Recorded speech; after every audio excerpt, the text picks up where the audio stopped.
Very special show tonight, ladies and gentlemen. As Drew from Wanted Comix just said, a fanboy moment for most of us. Tonight, we have J.G. Jones on the show. Tales from the Flipside.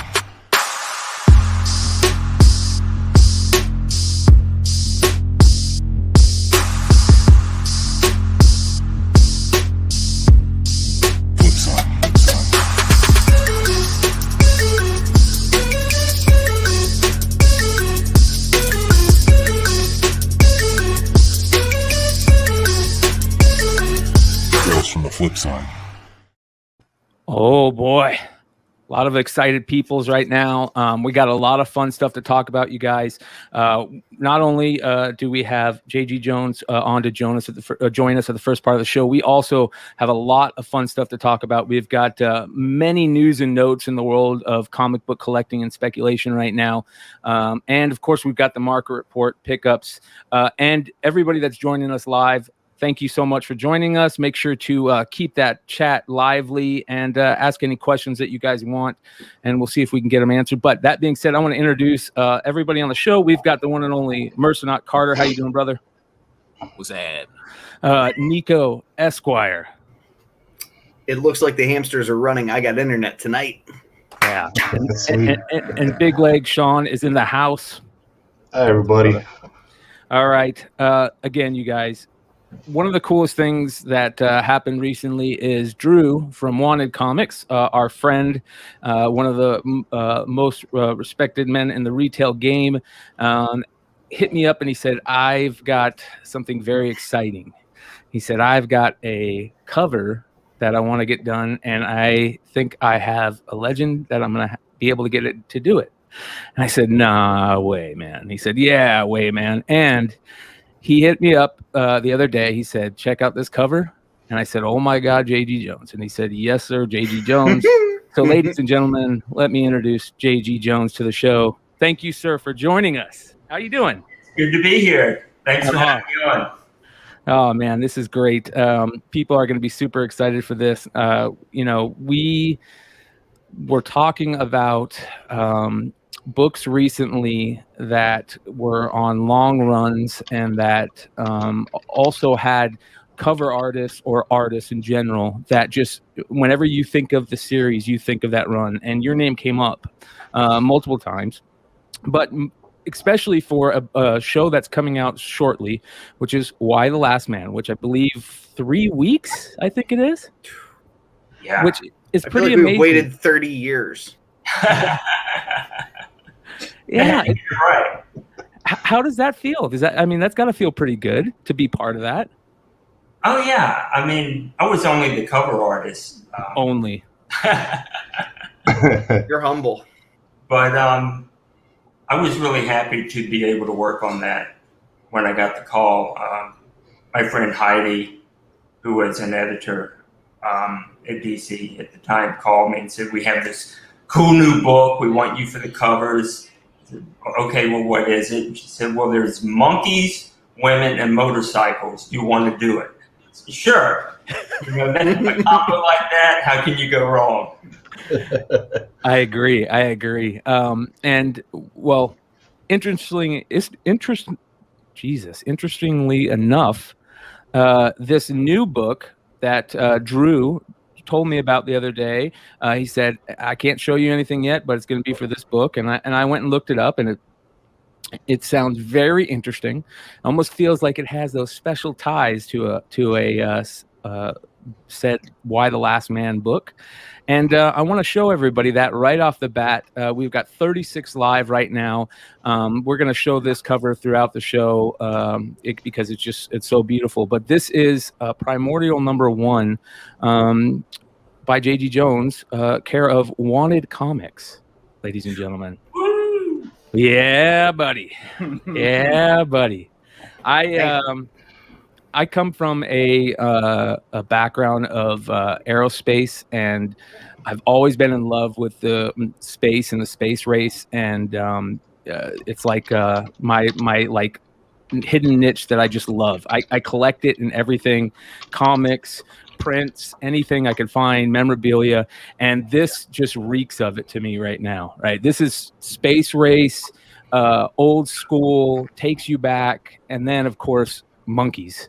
You got to throw that in there, right? Yeah.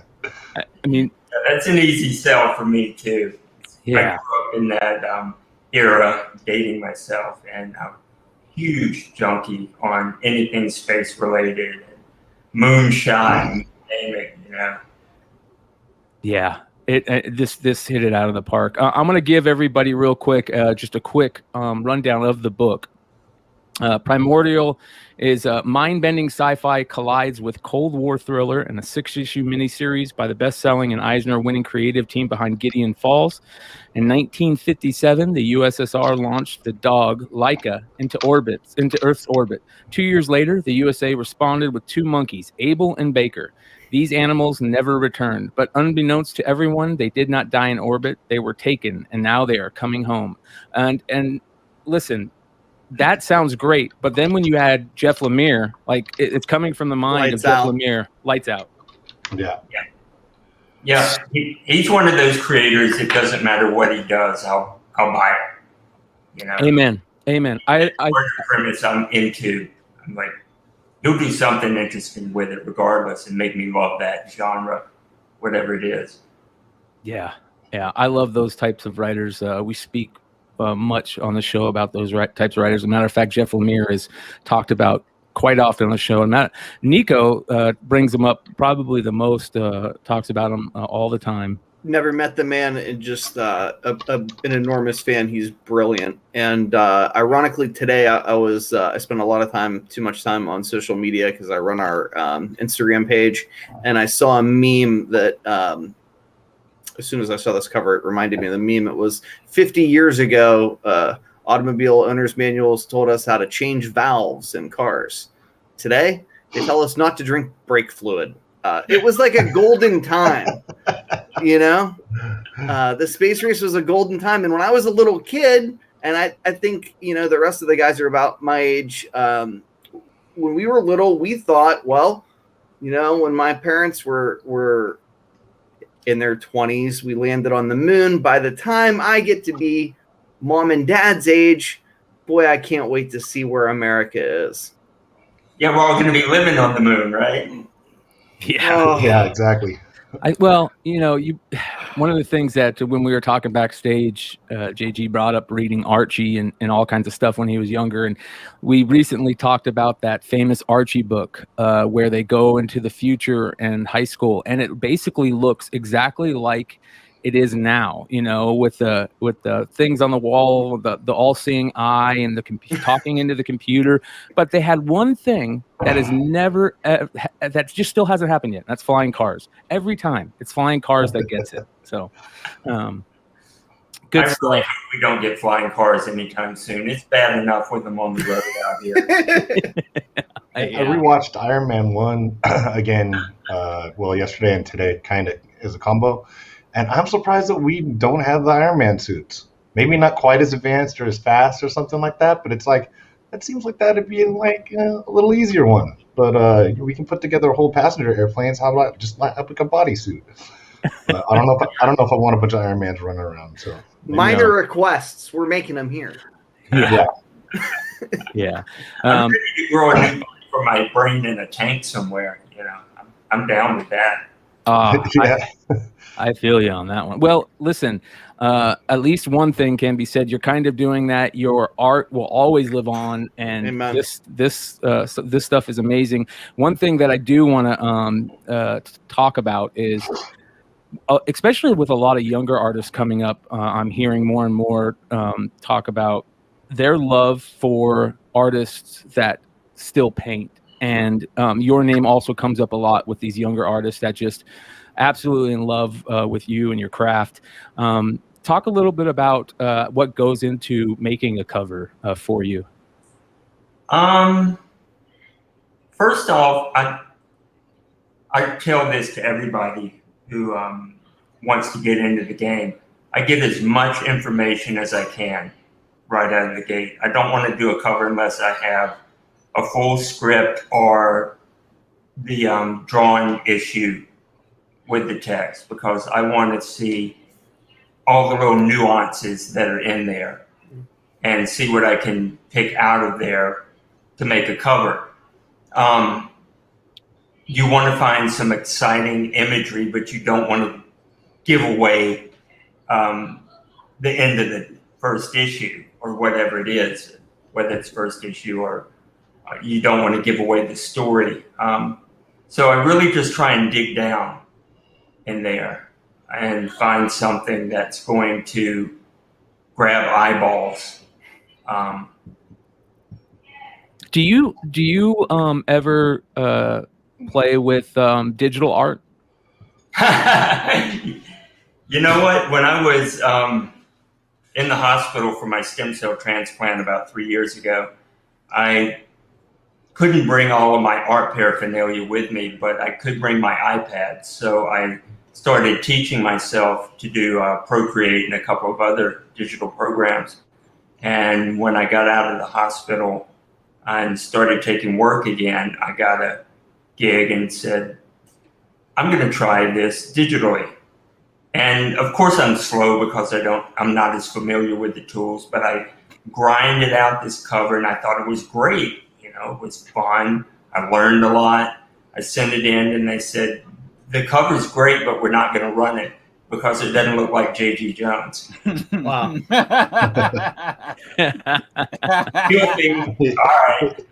right. You brought up your stem cell transplant, and do you mind talking a little bit about that and what that's been like?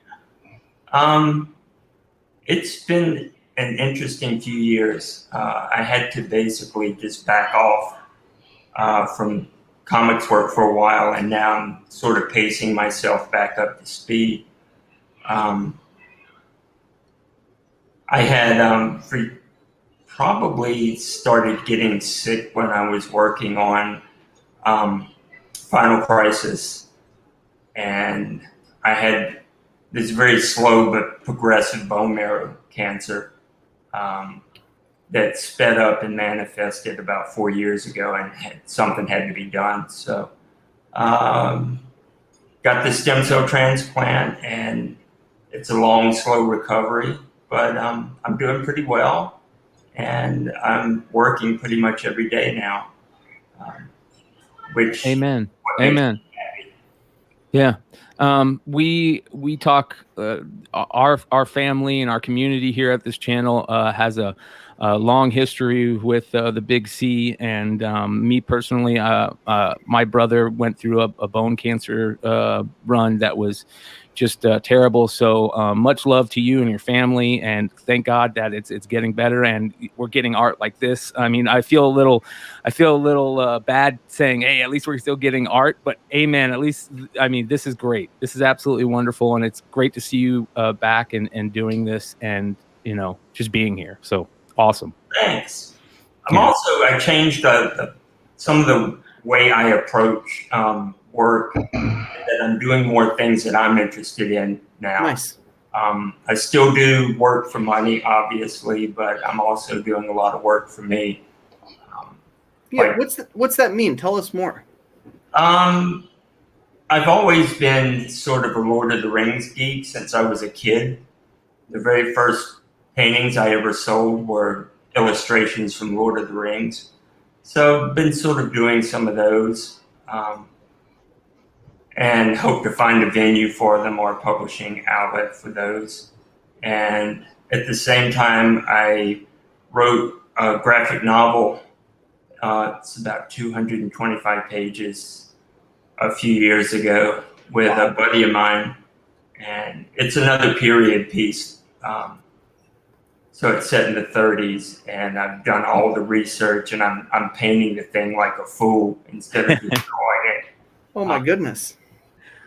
That's even better. That's amazing. I can't wait. Yeah. Yeah. You got me on awesome. the edge of my seat. Well, I want to, one of the things that we like to do whenever we have creators on is we like to just go take a quick jaunt over to their Instagram page. And I hope this is cool with you. This is okay. Because we just like to take a look and see what goodies you got going on there. And the first thing I noticed is this, and you've posted this before, but I would love to hear the story behind this, because basically what you wrote in your tag is another unfinished watercolor from the flat files pulled out and completed Batwoman and a World of Trouble. Absolutely gorgeous. Oh, thanks.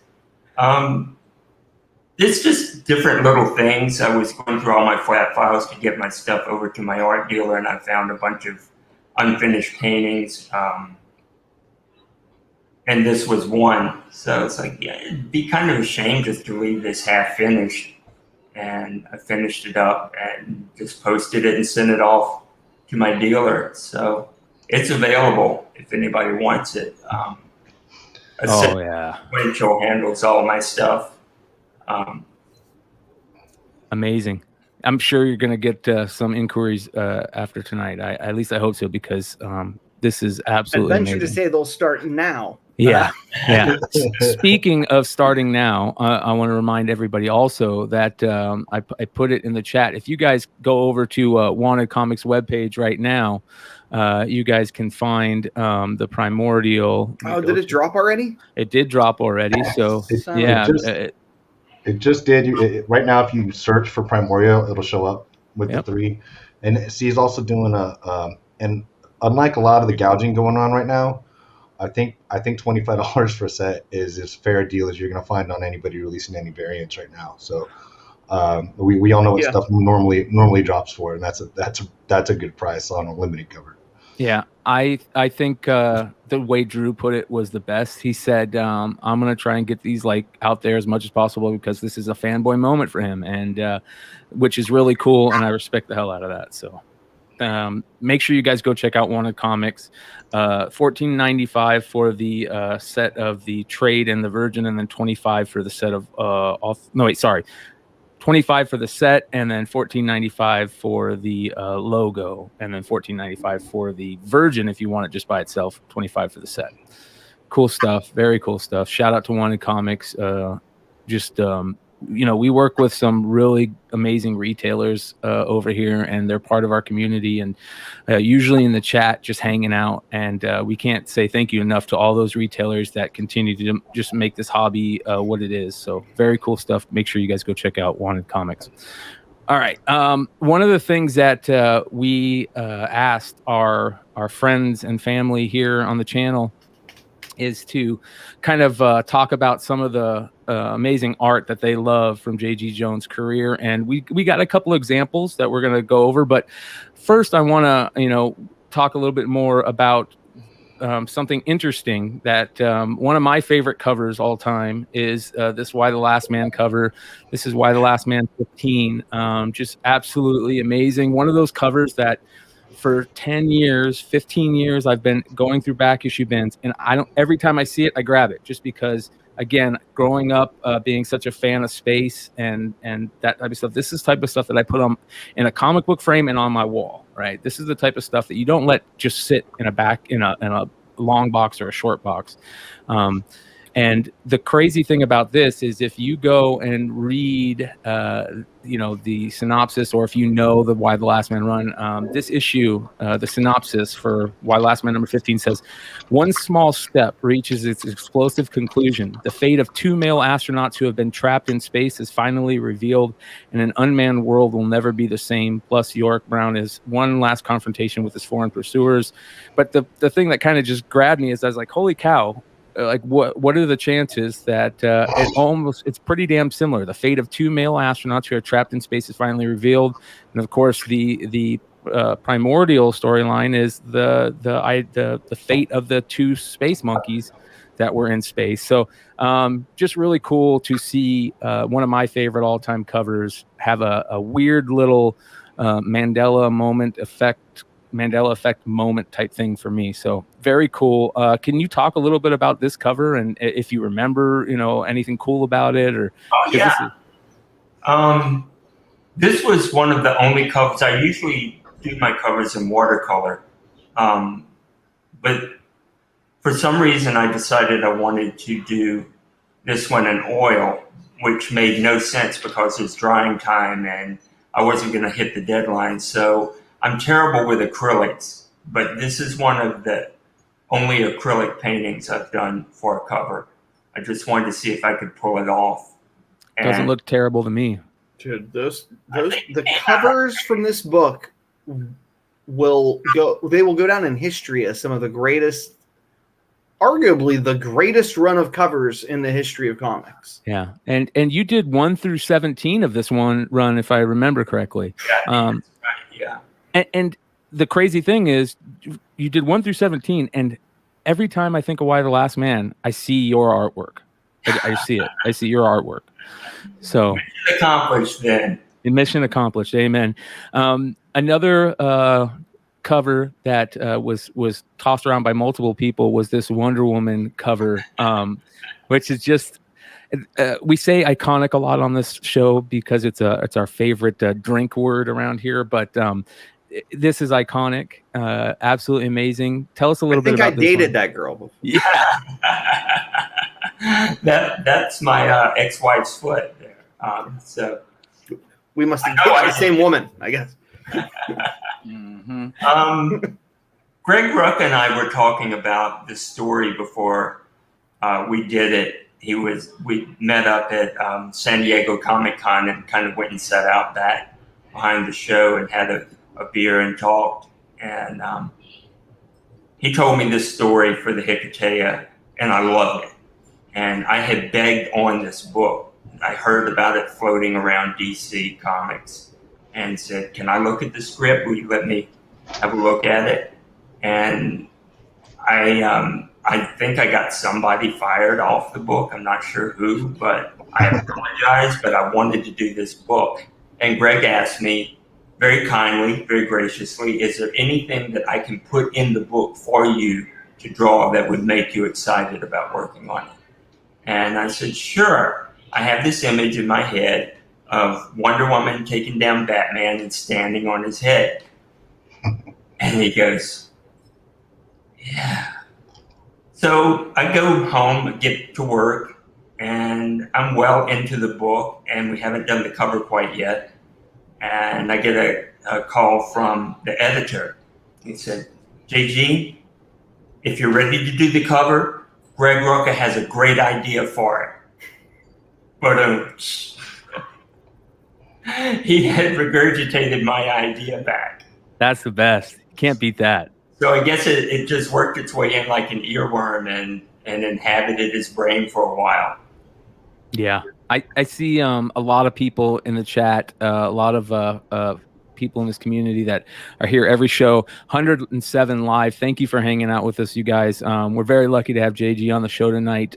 We just dropped the Primordial #1 Wanted Comix cover that he did, which is absolutely amazing. Wanted Comix, it just went on sale. So if you guys want to grab a copy of this, go to wantedcomics.com. It's comics with an X. You guys all know we absolutely love Drew over here. So just really good stuff. Make sure you guys go check it out. Hey, Brian. Right. Yeah. Could you stay on this image for a minute? Yes. Mr. Jones, the brother on the cover, how did you know to do the waves in his hair so deep? Because I'm an observant human being. Listen, when I see artists do hair of black men, it looks awful. And this here, that's looking. I'm jealous of that hair right there. I'm feeling it. I love it. You got it all nice. Absolutely gorgeous cover, you guys. Primordial #1. If you guys are a fan of comics in general, you'll pick this up. But if you're also a fan of the space race, the Cold War era space race, and Americana, to be frank, go check out this series. Absolutely cool stuff, and it's Jeff Lemire, so you can't lose with Jeff Lemire. Period. And I've read the first issue, and it gets you. I can't wait for the next one. Yeah. We're just gonna rock through these ones real quick because some we don't have much time left with you. But I want to say that this cover right here was one of the most beautiful covers when I saw it come out. They were talking about it when they released the images of their Overstreet covers back then, and I was like, I've got like I've probably got every Overstreet issue that you can have, and I was like, okay, now I got to go buy another one to just get this darn cover. So absolutely amazing Batman cover for Overstreet Comic Price Guide Volume 44. If you guys just gorgeous stuff and really cool stuff. Robert Fordham released or gave us this absolutely gorgeous cyborg art right here that is some of the best comic work that I've seen in a long time when it came out. So really good stuff. And we'll ask you about this one because you kind of mentioned Final Crisis a little bit. And to a lot of people, this Supergirl image from that run is just outstanding. Absolutely outstanding. Oh, thanks. I had fun. John Z, who is another one of our hosts here that couldn't be here, is a huge Titans fan, and he showed this one up. And I know it's not a Titans book, but listen, if John Z is gonna collect a Titans book, he's gonna buy this, and he of course did. An absolutely gorgeous Batman and Robin cover for #1 on the Grant Morrison run, which is one of the greatest all-time runs in Batman lore, I guess you could say. Damian and Dick Grayson as the Batman and Robin in this one. So make sure you guys check this out. But this one right here, so we play in a world of comics collecting and speculation and investing and all that type of stuff that comes with it, which includes finding comics that are hot in the secondary market and selling them and this and that. And I remember this one just absolutely blowing up on the secondary market at one point because people realized it's still a $300 book. It still is, but I mean, for a single copy. Yes. Crazy to me. Yeah, and it's pretty hard to find too. It's one of the tougher variants. I've never seen it in person ever. Yeah. This is one that is just great. Now I have to go dig through my comps and see if I have. Yes, sir. Yes, sir. We asked JG before the show, you guys, how much he was into the world of the secondary market and how much stuff is going for. And he said that he wasn't. He's just on to the next one after the next page. But he told us that when he was a kid, and I'll let you go ahead and tell the story. But how did you get into comics? Everyone's a comic reader when they're a kid, I think, but I'm old enough that I still bought my comics off the spinner rack. But I had an aunt in Baton Rouge who worked for the magazine distributor company, and she would send me boxes and boxes full of everything published every month, but they had no covers on them. The covers had been removed to get the refund on the for the company, the distribution company. So I read all of my comics for a long time with no covers on them. And I often quip that that's probably why I became a cover artist primarily, was to replace those missing covers from my childhood. Yeah, that's great. That's even better. Sean, you talked about this one, this book, and this is another one of those books that, in our sphere of comic books, just really blew up on the secondary market at one point. The Gotham City Sirens variant cover. Yeah, and I think this is the 1 in 25, and in that run in that era, the ratios are actually truly pretty tough to find. This book doesn't pop up a lot. It doesn't seem. I definitely have one. I've always loved this. I love the hot rod in the background, right? The superpose, just everything about like the perspective of this. I think it's great. So yeah. Definitely that's why I added this to the list. Another one of those, just great. So here's another one. This is Avengers #71 from Robert Fordham. A great cover. Just good stuff here. Another one here. This is the Black Panther 13 variant. I love Colossus when he's done like this, like good, and he's one of the best cover characters that in comics, in my opinion. But one of the ones that all the chat has been a lot of people in chat have been talking about, and we talk about quite a bit on the show, is this absolutely gorgeous Superior Spider-Man 17 cover. Just outstanding. Can you tell us a little bit about this one? You remember much about it? Yeah, sure. I was really excited to work on a Spider-Man book to begin with.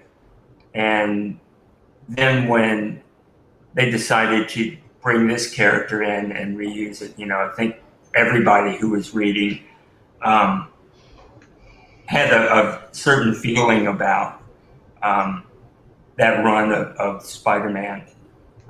So I just wanted to really do something that sort of punched you in the face, just bring the character right up, show the texture of the suit, dig down on all that, not worry about fighting a villain or anything. Just like, look, hey kids, we all love this character. Here he is again.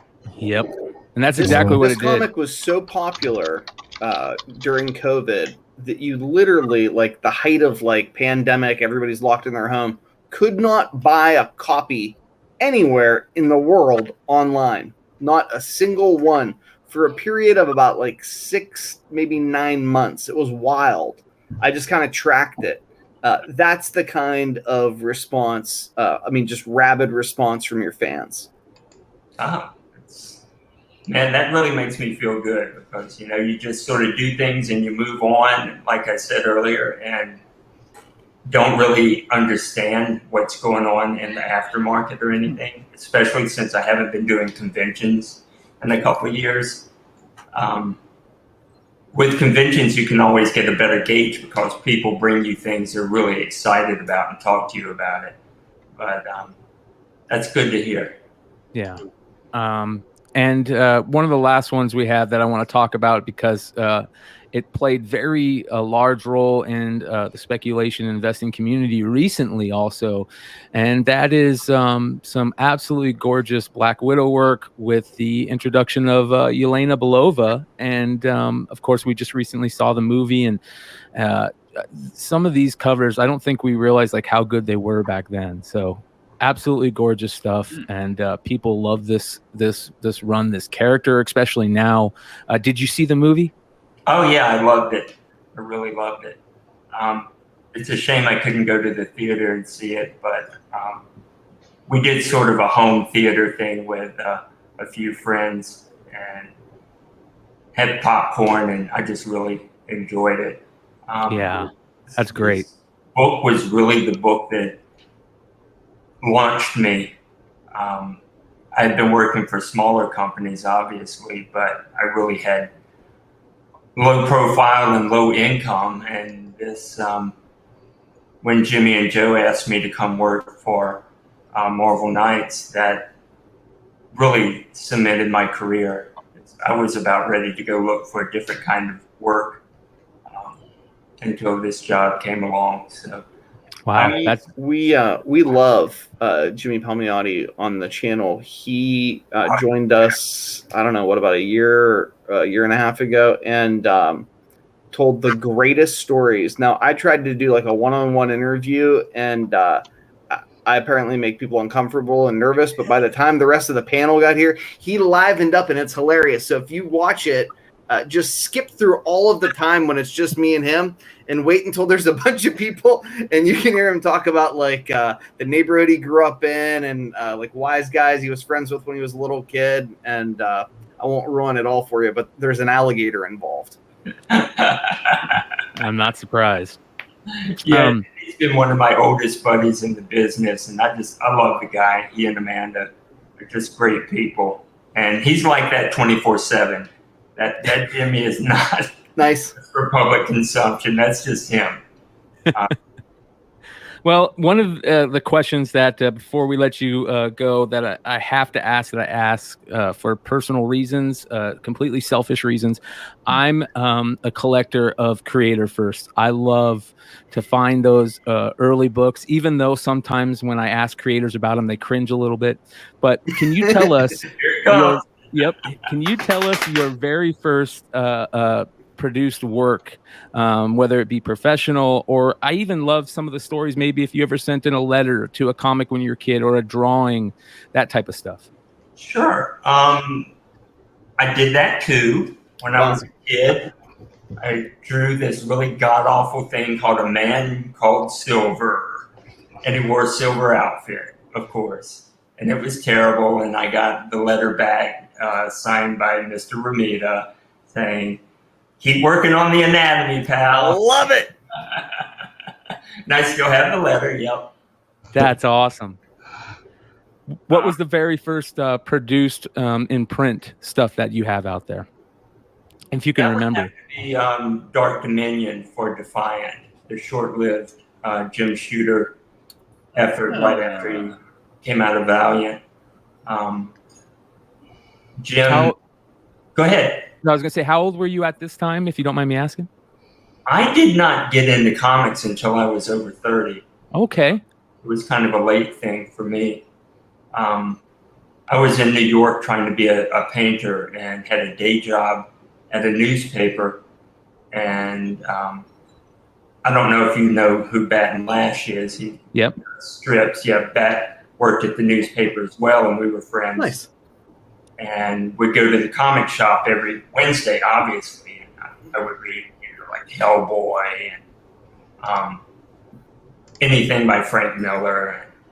At one point, a friend of mine at the newspaper who was a reporter, also a huge comic fan, Jonathan Larson, we wrote a little story together, and I started drawing it from a character idea that I'd come up with. And I had about 10 pages, 9 pages, took them to a convention in New York, and honest to God, I didn't know who Jim Shooter was. I hadn't been reading comics for a while, except like the foreign stuff. And he said, "Go show this guy your work." So I did, and Jim hired me on the spot. Wow.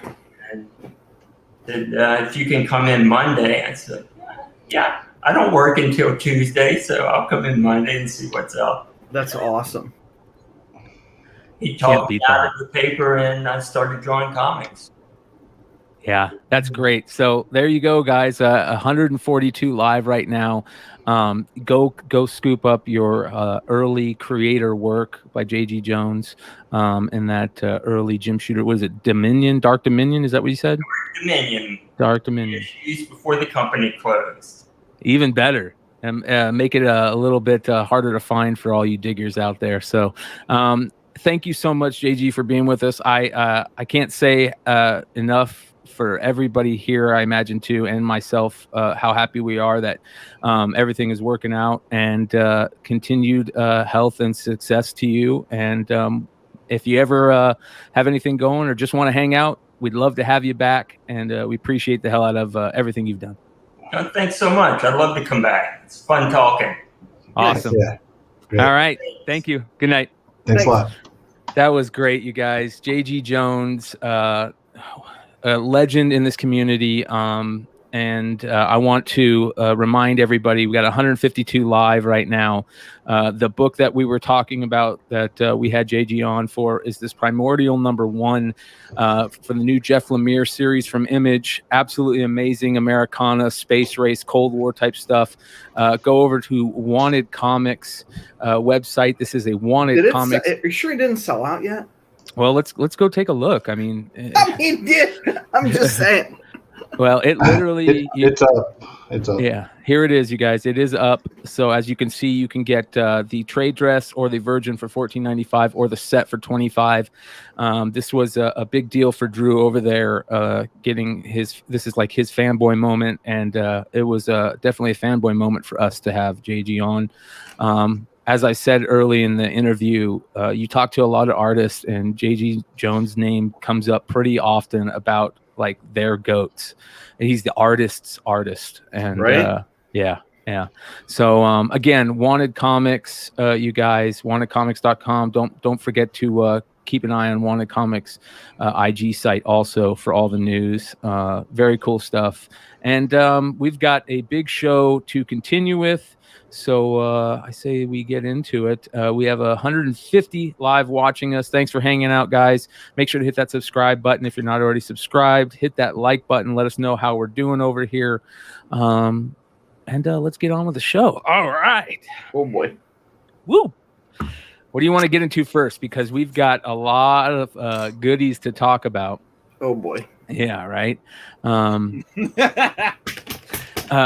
of the crazy things that we've had a lot of kind of weird things come up in the realm of, I don't know what you would call it, fuckery. In the last couple months, whether it be the CBCS thing, whether it be PWCC, the Topps deal that they lost. Just there's just been a lot of weird things that have been happening. PWCC? Pre-war card collector, which is the number one, one of the number one consigners on eBay for sports cards, got banned from eBay for shilling. Yeah. For shilling, even the owner's text messages got released. Him asking clients saying, "Don't worry, you'll get outbid," on things like that. And they booted him from eBay. And I gotta imagine the feds are going to be the next stop for them. Wow. So Lord. The biggest big dogs, which is terrible for all collecting, because you know what I mean. I know exactly what you mean. Took the words out of my mouth. Other than high end original art, I mean sports collecting, memorabilia and cards is it's far above what comic sales are, and so yeah, it's not good for anybody. Well, unfortunately, another hat has been thrown into the ring, and this time, unfortunately, it comes from Heritage Auctions and Wada Games.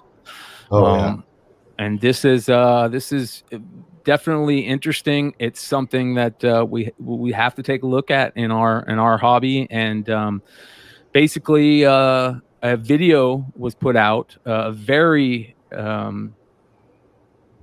I mean, the video was done very well. It lays it all out for you. If you guys haven't seen it, you can go find it. I think the unfortunate thing is that it happened with a newer collecting craze that's going on, and that is grading of video games. And we talk about this pretty heavy on our show. We talk about collecting video games. We show sold prices on stuff all the time in our market report on some of this craziness. And one of the ones that really got crazy was the Super Mario 64 WADA graded cartridge that sold for an outrageous sell for sum. a couple $1,000 or something. No. How much did it sell for? It sold for a couple $1 million, brother. No. Yeah. What is $2 million? Yeah. So maybe I already knew the answer to that. I don't know. Yeah. You don't ask questions that you don't already know the answer to. That's right. That's what a smart man does. Yeah. I'm in the habit of doing that. I learned to do that someplace. I forget. And if I remember correctly, like some of the sales, even we went like, this does not smell right. Part of us went, maybe it is real. Like, this is huge nostalgia. I remember. Let's full disclosure. I remember when the video game shit started, and I saw dudes selling like fucking Grail Golden Age comics. Okay, to pay for these stupid fucking graded games. That's what I said to myself. That's also how I refer to sports cards. Don't take offense. It's all who I am. I like who I am as a person. So, who I am as a person. I can't control myself. Anyway, so I'm like, what is happening? And then, because I'm human too, and I like hot shit, and I got that little greedy spell in me, I'm like, where can I find a storage locker of fucking sealed games? Right? Like, I was the next inclination. And then I was like, there's talking about like hang tab this and first gens and second gens. And I think about what I do to comic shops because they don't know what the fuck they're doing. And I know I don't know what the fuck I'm doing when it comes to these video games. And eventually I'm like, I'm going to stay where I'm comfortable, and I walked away. And that was like the end of that short little bit of time where I'm calling like, hey, Z, what do you think about these video games? You know? And you remember this, McClay? I might have harassed you. Yeah. Carter, did I harass you about this nonsense? And you guys were like, stop it. I could have swore you touched on that in our conversations. Well, Yeah, and you're probably like, you're just stop. Well, most of our conversation kind of, if I remember correctly, was like, yeah, I can see nostalgia being crazy, but I don't think there's enough out there to go on yet. Like it doesn't feel like there's enough out there to really say what something is worth yet. Because I have no idea about how to, usually with comics and cards, you can kind of get near the ballpark pretty easy. Video game grading and selling and collecting is so new.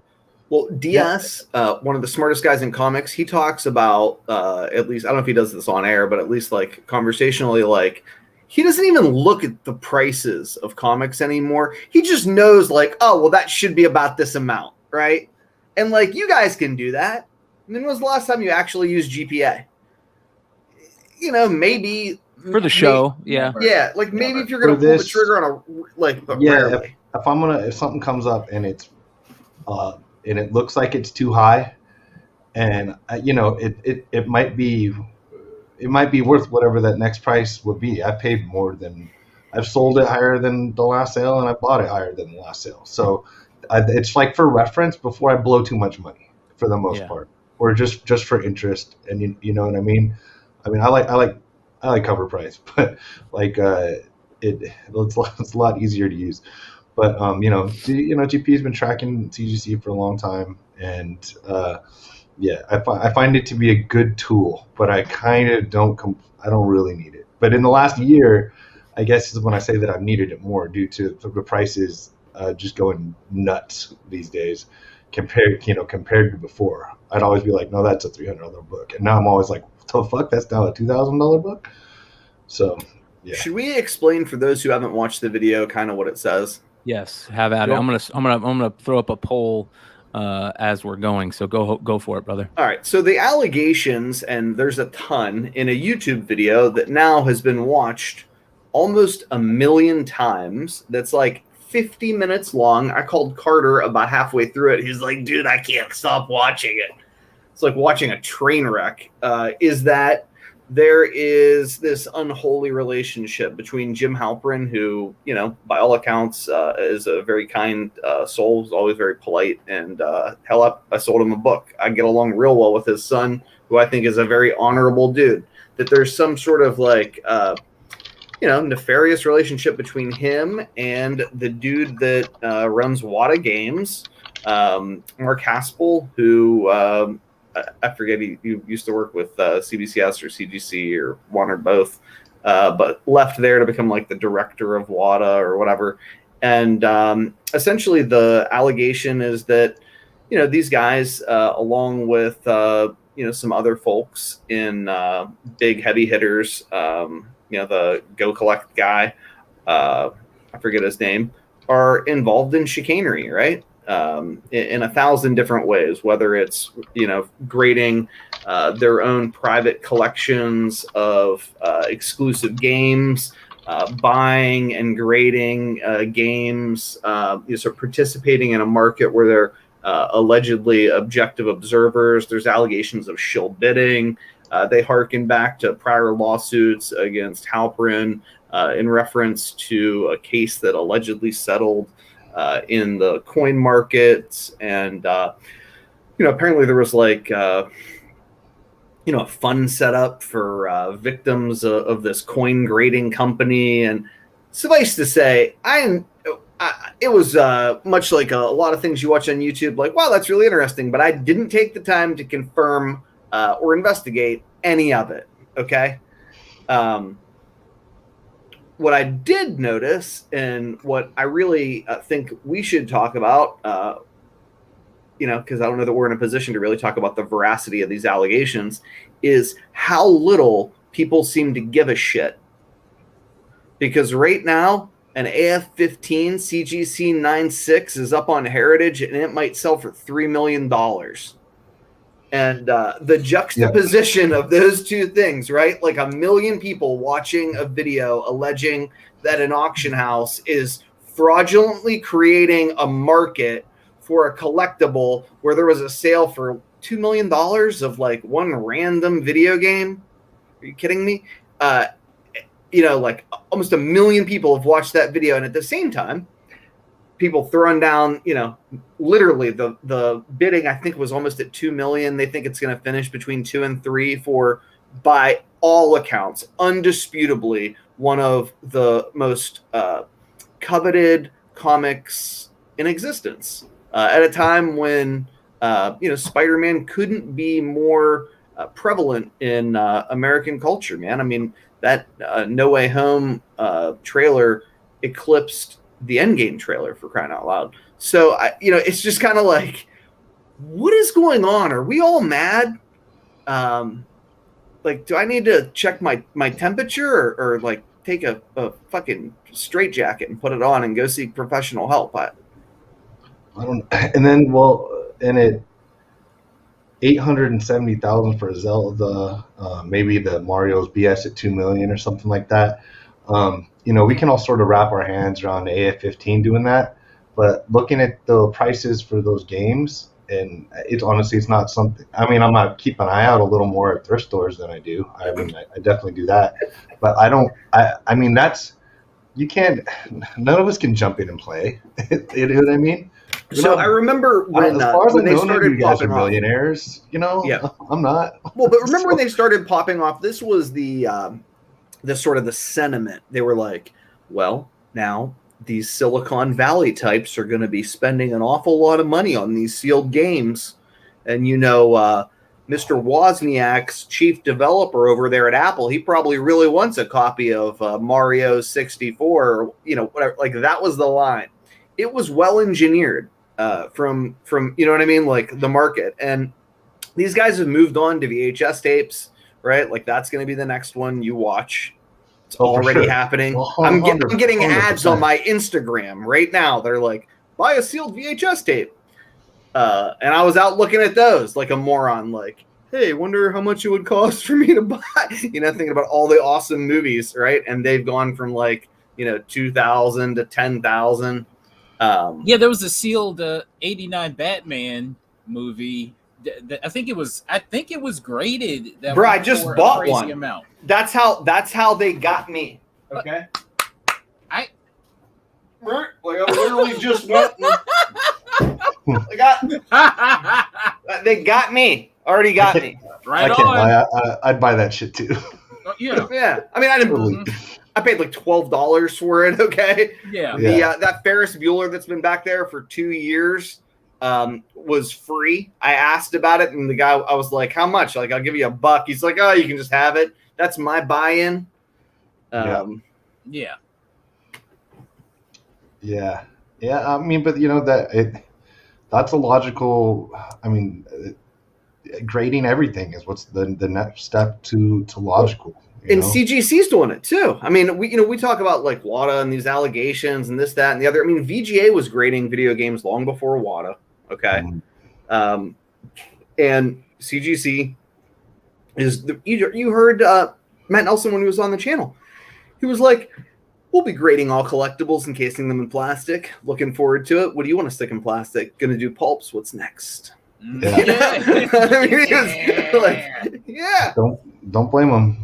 Don't blame him. I mean, I'm not here to hate on it. Shit, I like it. And plus, we never thought of them as being necessarily collectible. Although I know some. I mean, I can't think of any necessarily off the top of my head, but there's definitely, the 80s, especially 90s. There are a lot of like let's say independent horror films and stuff that were rare to get on VHS. There's no internet, so you couldn't stream it, or you couldn't stream stuff very well that long ago, even when there was internet. And so pretty much, except for those rare ones, nobody gave a shit. So it's like we all have. I mean, I'm pretty sure we've all got a whole lot of VHSs we got rid of. I mean, most people have. Yeah. I don't have a VHS player. it's the premium for the sealed stuff that, to me, I'm still suspect. Okay, and I may just be like, Yeah. get off my lawn, old man. But Yeah. I remember, like, when I started seeing these prices, the first thing I did was a little Google search for like how to buy a machine that'll seal this shit in plastic. And that's why these were. You weren't here last week, Nico. But it's the reason I bought 2 of these things, right? Yeah. Not just because it says Raiders. There's, and it's sealed, and I'm looking at it, and I'm like, it's probably not sealed from 40 years ago, but like still, I mean, as far as I can tell, it's legit. It's from a legit seller. I bought 2 of them at somebody's request, thinking of not knowing actually it was the size of a magazine, but thinking about grading and stuff like this, and I bought 2 of them for $30 each, and I was like, doesn't seem like that. Not much harm in buying these and seeing how that goes. What I've wanted isn't that big a buy-in, No, and what I've wanted and haven't been able to find, which I think you guys will remember, Doom. I wanted a sealed Doom video game because, like, when I was a little kid, that was the first computer game I ever had. It was the first first-person shooter. I've never been able to find them. Now, they've popped up later in time, and, they're a bunch of money, and I'm not freaking paying for them because I'm cheap. I'll spend money on comics that I understand, not that other stuff, because, again, I'm like, well, is this a Gen 1, a hang tab, a 2 Delta 9? I don't even know the terms to talk about them, but, yeah. I mean, has Heritage responded? I don't know if would you, though? I don't. I mean, I would just be like, I mean, come on, dude. People say stuff about us, and we're just like, stupid. I would just. I mean, it certainly hasn't slowed them down. Yeah, I'd just hang in the storm cellar and wait till it all clears. Yeah, what's it gonna take? 6 days? You know how the news cycles are. Nobody's gonna care. There's a million people that watched it. Hasn't caused any of their auction prices to go down. We're probably not talking about it again next week, unless some other shit. Some other giant story breaks, obviously, but other than that, like, here's our opinions, and move on, and they're gonna hope everybody does that. Well, and frankly, the only reason that anybody on this channel cares about it, other than maybe me, because I'm friends with Mikey, is for the impact it could have as bleed over in the comic market, right?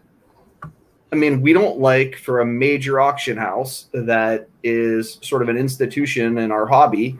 Yeah. To look like it's illegitimate any more than we would be happy about, CGC having some sort of scandal, because it could theoretically destabilize a market that, we all love and rely upon. Like, these guys are an institution in the market. And if they go sideways, so do prices. And that ain't good for business. Well, unfortunately, what my question was, like, has anybody heard anything? Unfortunately, it seems like most of the time when they do respond, they just put their foot in their mouths. So I don't see that anybody responding. I don't think we see anything from CBCS about the dude that sent the verified signature thing. Yeah. Did you remember about that? And if it wasn't for this? No. Exactly. Right? It took what? Unless somebody brought it up. Unless somebody brought it up. Yeah. You'd be like, oh yeah, 14 days. Yeah. Yeah. And that's the problem, man. It's scary. Does this affect any? Let me ask you something. Let me ask Carter. Carter, would this affect your nostalgia pull of your brain to not buying a graded video game? Whew, okay. I know there are probably a handful of video games that I would buy. I would love to have, especially sealed. You got Mike Tyson's Punch Out, Contra, gold cartridge, Zelda stuff like that. And if I came across something like that and it was still sealed up, and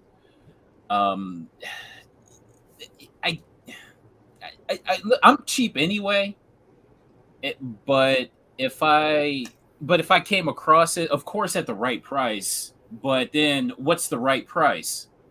And so Definitely not 2 million. you damn right. You damn right. Yeah. But yeah, man, it just feels relative. I think if again, if it comes across at the right price, I'm thinking like, I don't know. I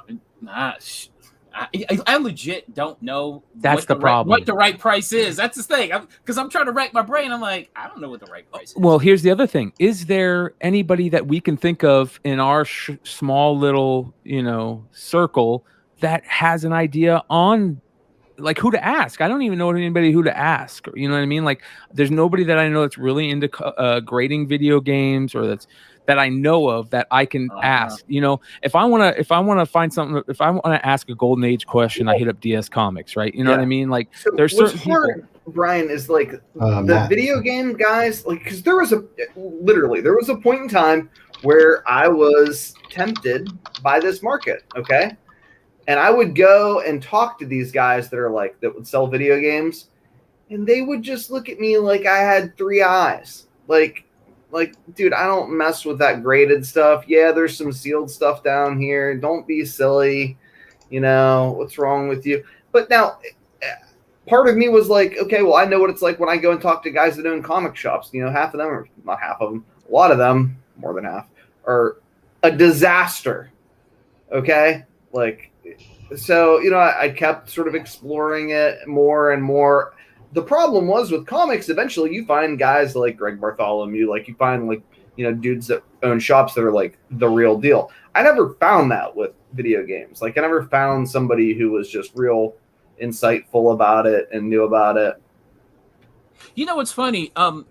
Like, people wonder how guys like us, we come into really good deals on comics. And I think to myself, okay, if someone gave me a box of video games, I'd just kind of blow them out, because Absolutely. I've done it before. I wouldn't care about I've done it before. Mm-hmm. It was so bad. I had so little, I don't care about it, that I just sold a box of it in a no reserve auction. I took a picture of it. There was one of those cartridges that had the different rows or whatever. And I took a picture of all of it, started at 99 cents. I was like, get it out of my house. Yeah, exactly. And that's how some people are with comics. Yeah. So, but as far as the video games, I know one real rare one. There's the track and field. Oh yeah. Right? Yeah. Every idiot knows that one. Yeah. But outside of that, I'm I don't know. I even for a second I had a guy buying video games, my gold, diamonds, and silver guy, and this is how little he cared about it. He's worse than us. He blew it all out, okay?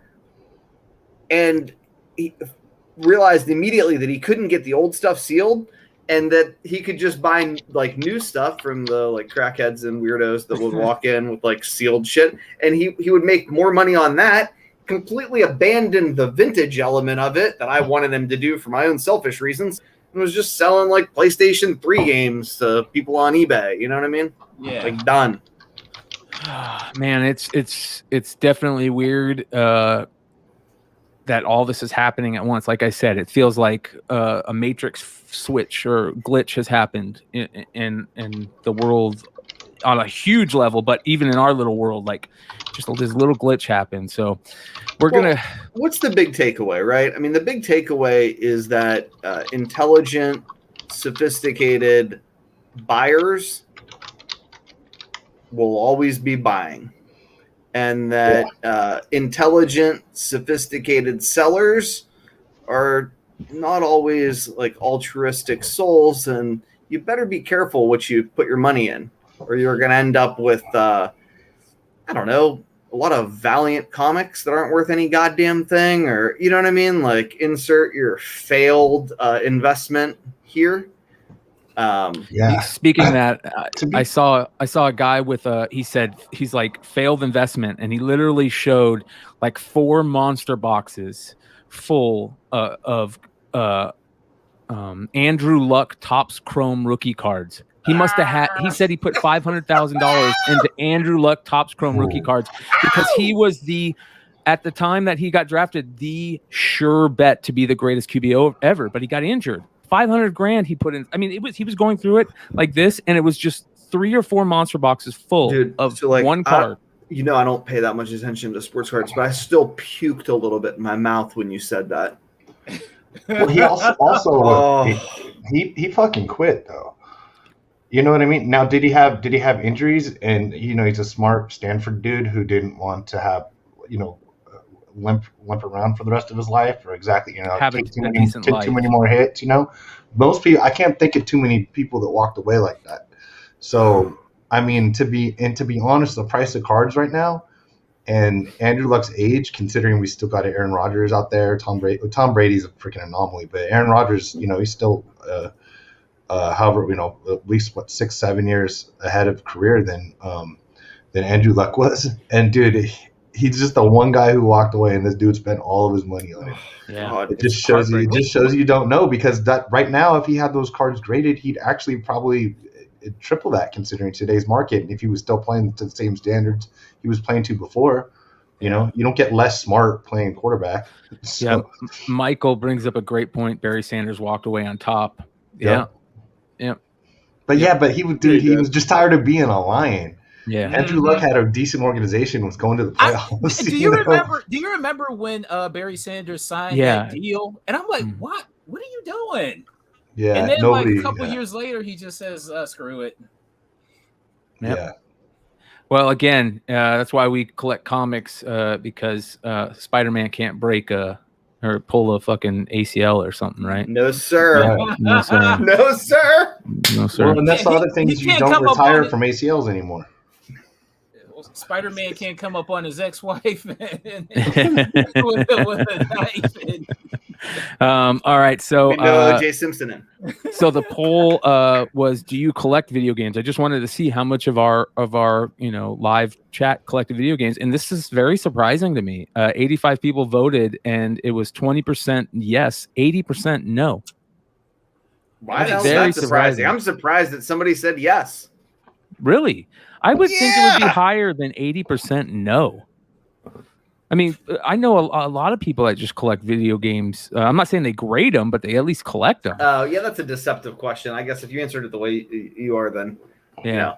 It's funny. I think you need those 1 or 2 cornerstones of the collection that kind of eases you in. Because I never would have collected Star Wars comics if I hadn't have found say those Clone Wars issues for dirt cheap. You know what I mean? That got me into collecting Star Wars comics. So I think if I were ever to come across a sealed a sealed game, or just a high-end game for cheap, that would probably. That's an astute observation, sir. Yeah. You need a cornerstone. You need that cornerstone to kind of get you started. All right, let's get into a little bit of speculation talk and MCU talk. Listen, Marvel is just killing the MCU. The MCU game or the entertainment game is crazy. How Marvel is just winning at life on that. And the multiverse of madness talk is starting to get hot and heavy. Now that we've quote unquote seen Doctor Strange in the No Way Home trailer, we're starting to get more and more people talking more and more about what's going to happen in the Doctor Strange sequel. And there are some reports out there that we could see some Illuminati spec start getting a little bit hotter and hotter. I mean, it was warm. It's been warm for a little bit now. Shout out to Chris Colbert, who has just been, like he said, putting his money where his mouth is. He's been really hot and heavy on that Illuminati spec, and it looks like it may pay off. Have you guys looked at any of it? Yeah, the reason I wanted to talk about it was this. I realized when I was listening to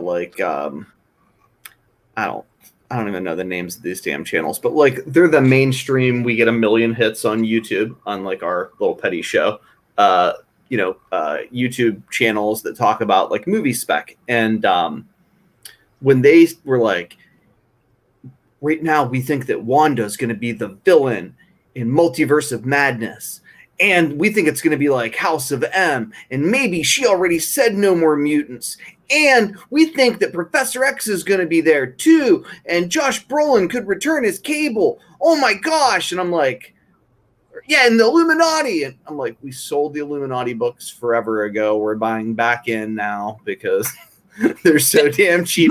Do you remember we sold the No Way Out or the No More Mutants books? They're all gone too. A like year we all ago. knew about Wanda. Yeah, Yeah. and it reminded me, I was like, we're so far ahead of the curve on all this like movie shit that like we get rid of all of these books, and then like the important people are like, hey, look what I found out on the dark web, and then the books go back up again, and I'm like, fuck, I gotta go find those books again. So I thought we should talk about it, whether or not you guys think it's all bullshit. Like, you remember, like, Shuri's gonna be the Black Panther. I'm like, no shit. Who fucking didn't figure that one out? Like, Mel's the only person that thought Killmonger was gonna be fucking Black Panther. Come on. And, and he was kind of right. He was Black Panther in a cartoon. Like, I mean, I'll be honest. we're like so far ahead of the damn curve. I can see the Illuminati stuff, but I just, this whole Professor X stuff is so crazy to me. And at this point, and rightfully so. I mean, you do a search on, Multiverse of Madness and look at the latest news, and it shows up. You know what I mean? Like, I just can't at this. Certain things I see on certain sites, and I'm just like, I'll take the hit if it doesn't happen to my ego, but I just don't see anywhere for Charles Xavier to be in the show. Now, I could be totally off. I just don't see it. But well, it's because so I think the inclination is this: they had a casting for a bald dude. Like, all right, so cool, they're going to do that. And but more importantly, it's the No More Mutants bit. Remember, we were on it literally a year ago. And the notion, I think, is how do we introduce mutants? Well, in this timeline, Wanda's already said it. That's what reality is. You're going to have Professor X come in from another timeline or whatever, and they'll have that dialogue they had in No More Mutants. Now, look, I don't necessarily have a firm opinion like yourself one way or another about whether or not that is or isn't going to happen. It's just that we're on like news cycle 3.0 with this shit. Yes. That I find to be hilarious. And I just occasionally would like to remind the people that watch the show that at least we're not late like the guys that get 1 million views to the party. Well, at what point do these what would you call the people like Charlie Murphy and all those people? At what point do they start looking at the comic book speculation world to get scoops? You know what I mean? Like, could that be something that is already happening? Because some of these people that play in the comic book speculation world are close to these things. Whether you believe it or not, there are certain people out there that you talk to and you kind of take their speech with a grain of salt, but there's other people in our circles that they talk to and you kind of go, okay, I gotta listen now. Like, yeah, I gotta spend some money. Yeah. So, and here's the other thing that I definitely know that drives me nuts about being having a YouTube show on comic speculation, or being in this. I don't even want to call it an influencer world because I don't see us as influencers necessarily. But the other thing is like that we give away all of our good cornbread because we want to. Like I always find myself going, man, I should not talk about this, but I want to tell people about it. You know what I mean? And that is the crazy part. Like, how many times you did it the other night? I did it the other night. You know, we're just giving away all these great stuff. Yeah, but so I remember when it was like always painful. Okay. And then it got to be less and less painful. At this point, I've just given up caring. And the other part is it makes you better at like buying and picking books, because when it's like no more secrets and you'll just sort of like tell everybody everything, you got to get real freaking good, or you can't make money anymore. Yeah.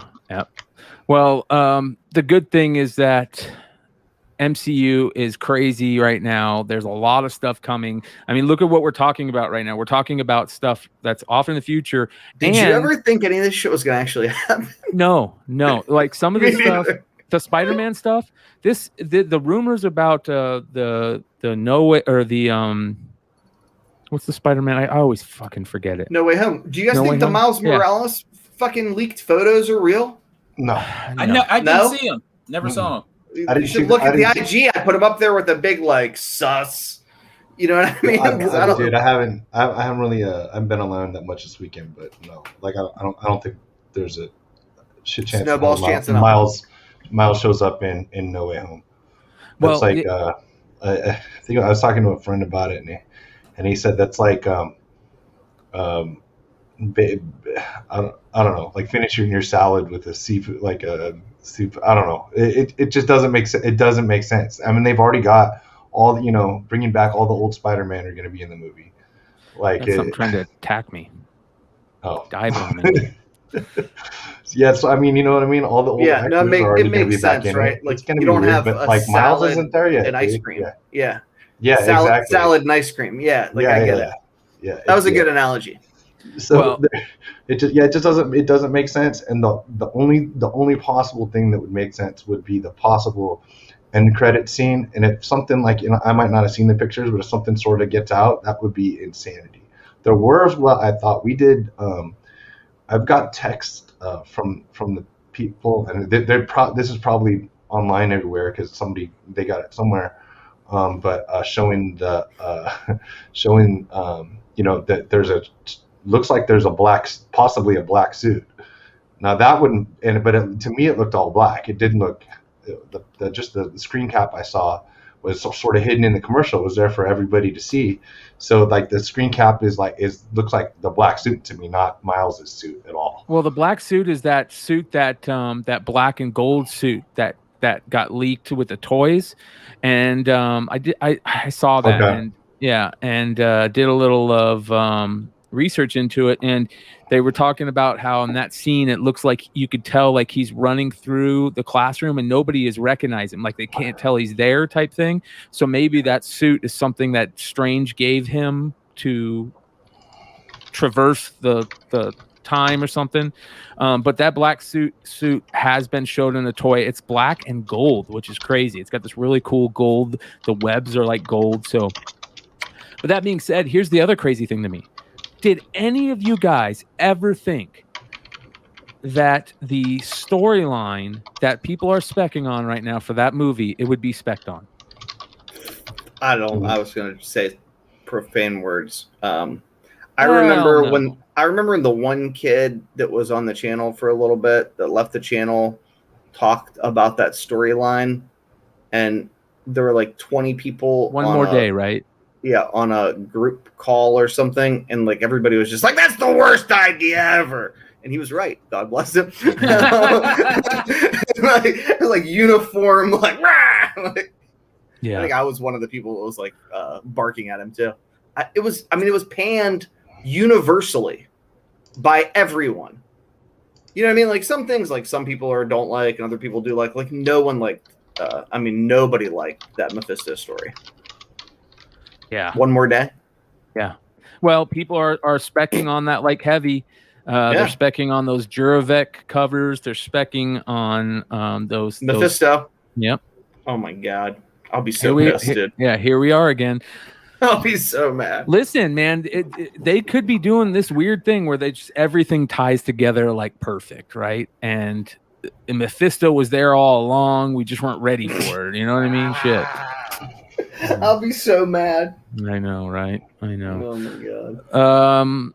The Chadwick Boseman, 1 year later, it's been the anniversary of his passing Sunday, which is also the birthday of Jack Kirby, which is very interesting. Very interesting. Synchronicity type stuff. Pretty crazy that it doesn't feel like it was that long ago.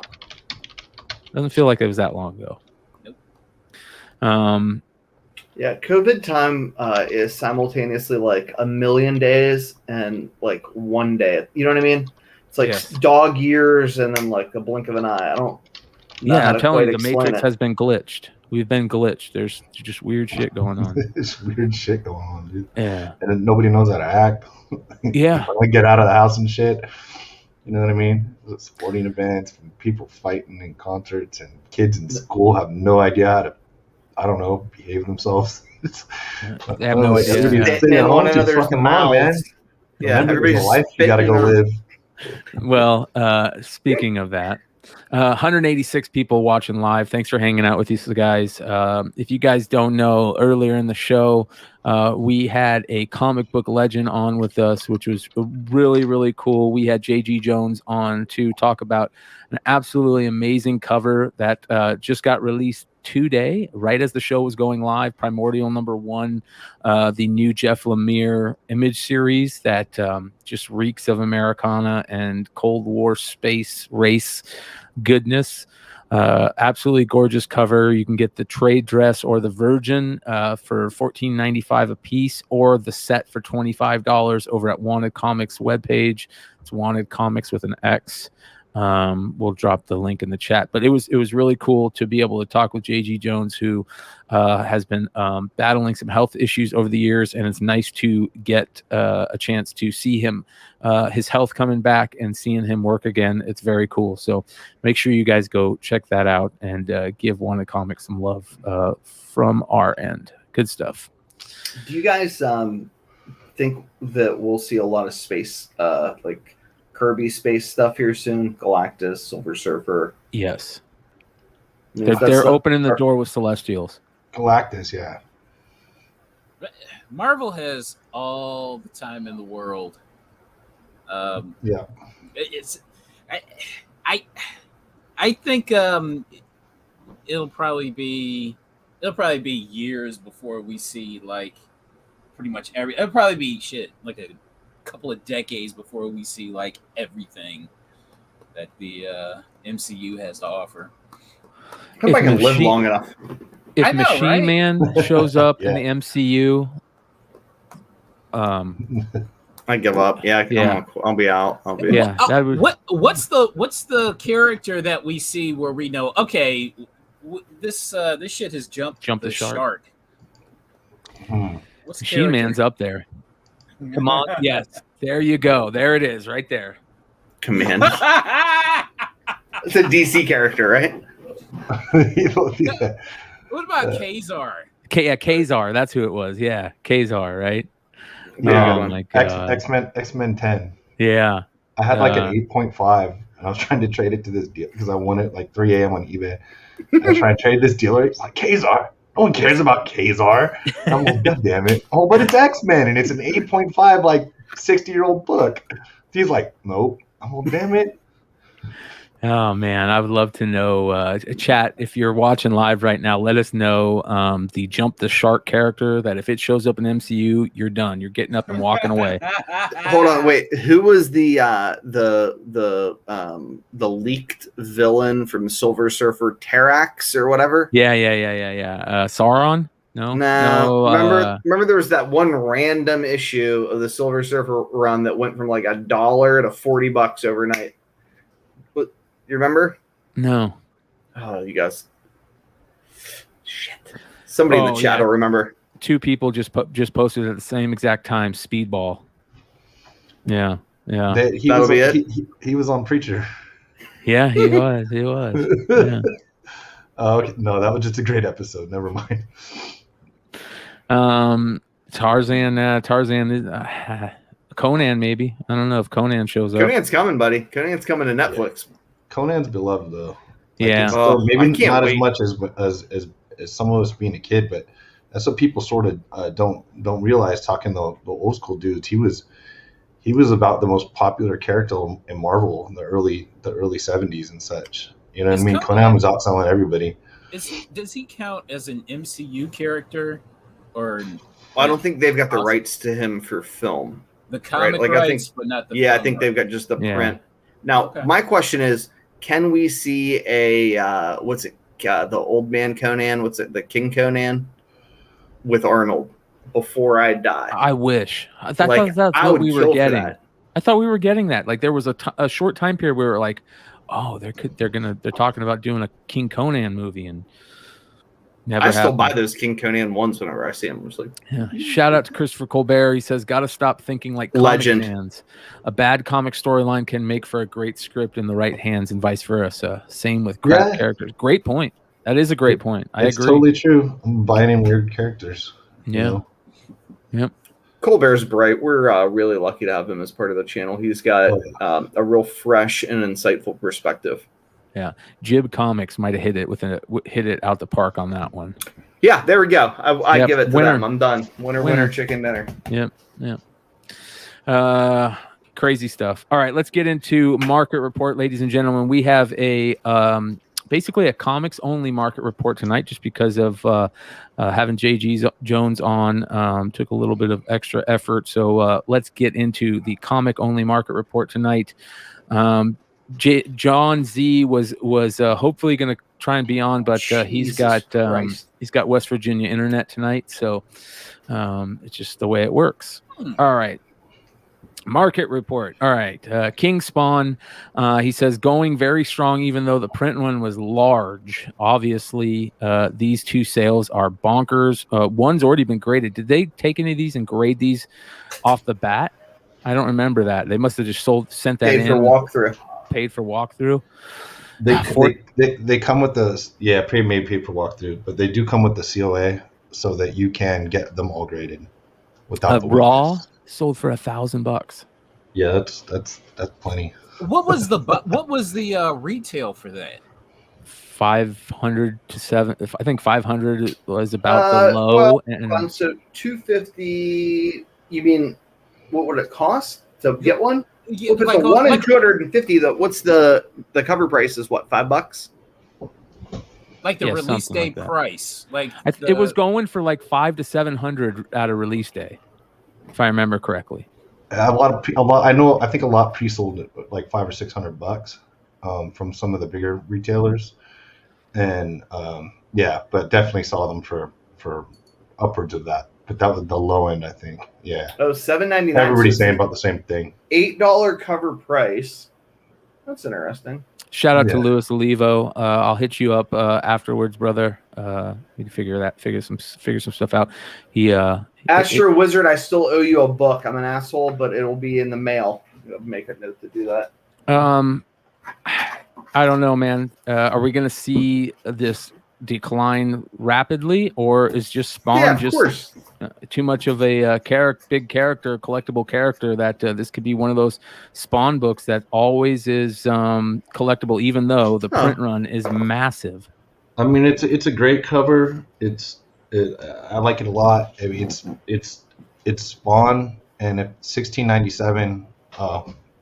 Wasn't reading that, but what I was about to say, what just got posted on the screen, 1697 to me isn't extraordinarily high for something like this. That, I mean, hand signed and numbered by Todd. So I don't think it's outrageous. And there's been enough Spawn fans to prove that random 9/8s can be like $600. And I really definitely think an SS on a cool cover that's limited to this, which is it doesn't seem that much. I don't think that's too much money. Yeah. All right. This next book is old school favorite of mine, Star Slayer #2, CGC 9.8, sold for $565. FOMO is real, dude. Well, there's talks, I guess, on a Disney revival movie. Yeah. Who gives a fuck about Hey, the Rocketeer? Listen, there is one great reason to give a fuck about Rocketeer. Dave Stevens. So yeah, that's a lot of people's exactly favorite. what I was literally waiting to say that. Yeah, seriously. Yeah, it's a lot of people's favorite characters. TJ, Time Bomb, favorite characters, the Rocketeer. Yeah. I think Ben, Bubblegum Ben is thanks for the obvious, James. Bubblegum Ben just rediscovered Dave Stevens. He's been on a Dave Stevens tear for like 2 fucking weeks now. Yeah. annoying the shit out of me with 75 million Dave Stevens covers on Instagram. People love Dave Stevens. I do too. Yeah. It's funny. I remember being fascinated with the Rocketeer like early '90s, but I never saw Really? the movie. So See, it was weren't they better. gonna have a Black Rocket? Weren't they gonna have a Black Rocketeer for like 2 weeks and then it got fucking canned? Is that a thing? the Blacketeer. That would not be That the would not name be- yeah. of the That would thing. not be the thing. Yeah. I don't. Why do you say things like that? It's not. Number 3 on the Jesus. list this week. The next book on the list this week, Static One, the Platinum Edition, a CGC 9.8, sold for Ooh-wee. just under $1,000. Ooh, wee. Yeah, That's down not from bad. it's down from June peak of 1,500. Wow. Oh yeah, that's right. Yep. Ooh. Oh, wow. Okay. Still a good book. I love the Mhm. Platinum book. Yeah, that's a beautiful cover. Yeah. Big fan. Again, if anybody's out there can find the Lost Boys Static issue, hit me up. The next book on the list this week, a gorgeous painted cover. That's up, isn't it? Yeah. Oh, Batman Harley Quinn 9.8, a CGC 9.8 sold for $970. Trending up, been around $600 to $700 range, multiple prints, not differentiated in GPA as well, which is interesting. It's in SAT. Oh, really? Oh, in GPA. Yeah, well, we'll SAT. I mean, this thing's SAT forever at like 450 or something, and it's and then a lot of people also would consider it first Harley in DCU. Remember back Anybody in the day can prove when me there was wrong. a debate? That's what a lot of people. Yeah. Yeah, this is my worst failed spec story of my life. Because you I- were buying these instead of the Yeah, DA12s? because I knew Harley was going to be a big character. I mean, I watched Batman in the animated series every day in high school, after school, and I remember just that character is going to be big. And if you would look, you can even go look in old Wizards right now, and it'll literally say, you go to Batman Adventures, it doesn't even list number 12. You go to this book or you go to Mad Love and it says Origin of Harley Quinn. So back then, you kind of played, okay, if they're saying that this is the origin of Harley Quinn, this is the book I'm going after. So I bought heavy on this and Mad Love. I mean, heavy. Not on Batman Adventures 12. You can find it still though. I mean, dude, you look at 970. That's a little less than half of a BA12, but that's nothing to sneeze at. Yeah. I bought like that. this- I like the coloring book, to be honest, because I like weird shit like that. Yeah, The I like the color- coloring book. The coloring book is that is before Batman Yes. Adventures 12. Yes. No. It's No? I believe it's the coloring book isn't. There's that almost. I'm not talking about almost. Almost covered. Almost got him. Almost Okay. got him can be the first. Mhm. And I think the What about the comic scene or Comic whatever Scene? magazine? yeah, I got a 9.8 on eBay for like $8,000. I got like, And I'm like, go ahead and try to buy it then. There's only 2 of them. I had both of them. oh no shit, dude! Someone I got bought like the other one. 3 or Fuck it. 4 of those out of a dollar bin at Ides, and infuriated the guy that worked there who hates watching me pull books out of like dollar bins. Keith was not happy about it. Made me really happy to do it. I gotta look at them and see if any of them are gradable. Well, It's I like will. it'll take 2 years to get a magazine back from CGC though. Yes.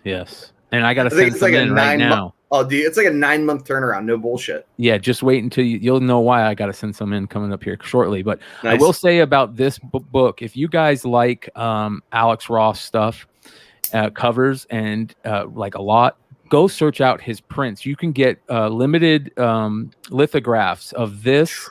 I think it was limited to 250. It's signed. You can also get the one Wow. behind me, the Uncle Sam flipping you off. That's a limited print to like 500. There's a lot of really dope Alex Ross limited prints to me that are a better collectible play than some of these at 9.8. So just a shout out. Next book. New Teen Titans number 2, 9.8, CGC 9.8, first appearance of Strong. Deathstroke, newsstand, sold for $1,400. This is almost record. There was a $1,450 on July 25th, and this book always seems to be moving. Right? Yeah, but it's a great book. Finally. And I think it's tough. I definitely think this is one that's tough for a newsstand, regardless if you're going to call it 1980. Just doing sort of a visual check of things like eBay, where there's a lot for sale. You know what I mean? Same as I think She-Hulk's 1980 also. And people are like, oh no, there's more newsstands in 1980. It might be true on some book. But do a visual check and see what you can find. So Yep. Hey, Yep. is that still undervalued to you? I think it's about right. That's what I'll say. I think this is over $1,000 book at very least. I don't know about undervalued. And I wouldn't disagree with McClay, except in comparison to all of the other shit that I think is absolutely overpriced. Then yeah, but in like my head of what things should cost, this is about right. Yeah. But in today's wacko market, no, it should be like I should have said $2,000. in comparison. Justin Shannon brings up a great point. He says the Titan stuff may be the future of DC between the cartoons and the HBO Max show. That's good. That is a really good point. Yeah, that HBO Max show is killer. Check out Titans, you guys, if you aren't watching it. Hey, can I just jump in on season 2 of Titans without watching one? Okay. Yes. Yeah. Next book on the list, CGC 9.0 Tales to Astonish number 90, first appearance of Abomination, $926 on 50 bids. That's a CGC 9.0. Is that low or is that high? That is 9.0, I'll tell you that. Yeah, it's down from July highs of 1,500 to 1,750. Okay. Makes sense. Yeah. This book kind of got hot very quickly out of nowhere because of that Shang-Chi stuff. I mean, we still don't know. I mean, it could have some room to grow if that character has some potential, but I don't know. I doubt it. I'll be honest. I know the way it's cut, but it looked trimmed than a bitch, don't it? Yeah, the top looks fucked, but maybe that's why it's about the right. Yeah, maybe that's why it was at the bottom. $926. Yeah. Next book, we got to have our Boba Fett show up in the market report, and this time it is Star Wars number 42, a CGC 9.8, sold for $3,000. There's a big price discrepancy between directs and newsstands on this book for whatever reason. Well, directs were $3,200 to $3,500, so we're $3,200 to $3,500. So this is down a little bit. And Spider-Man wasn't even in that comic. Nope. They still threw his face on there. I love this book. I always love this book. I mean, this is the only book that you looked for in the Star Wars run forever. And I was smart. I was buying the whole Empire Strikes Back 4-issue run. You know what I mean? I would just grab all 4 books. Nice. Next book on the list, New Mutants 98, CGC 9.8, first print, first appearance of Deadpool, $1,780 for CGC 9.8 on 33 bids. Now, this is down from spring highs, like most 80s or 90s books. But something interesting, I saw Rob Liefeld was giving away some of his personal copies on IG recently, which was very interesting. So yeah, considering he cut UD promos for $50 in a hotel room. Yeah. I don't know why he's giving shit away. He charging extra for the chisel. He said, best podcast ever, best podcast, best comic book podcast. Yeah. Unpressable defects. It said one dude's name over and over again. It was fun. Hey, shout out to James Lamborghini, who's selling a cherry Pop-Tart Boba Fett fucking something or another on CGC right now. I was fucking thrilled.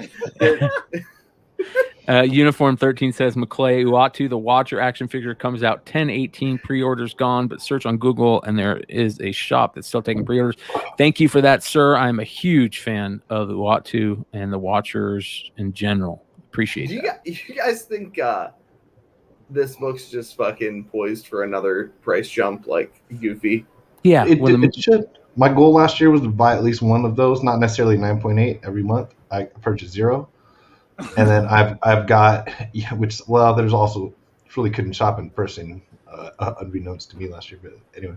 So and same as, so I've got a Mark Jewelers 9.8. Dude, nice. I got an MJ 9.8, and like I said, we were trying to put some money, anyway, we're buying a house, and COVID things got weird, and it was a transitional time, so I put up a few things for sale, not in the intention to sell everything that it was, but this is one of the things. I put it up for 10,000, and people are like, "No, really, what do you really take for it?" I'm all, "Best offer is not turned on.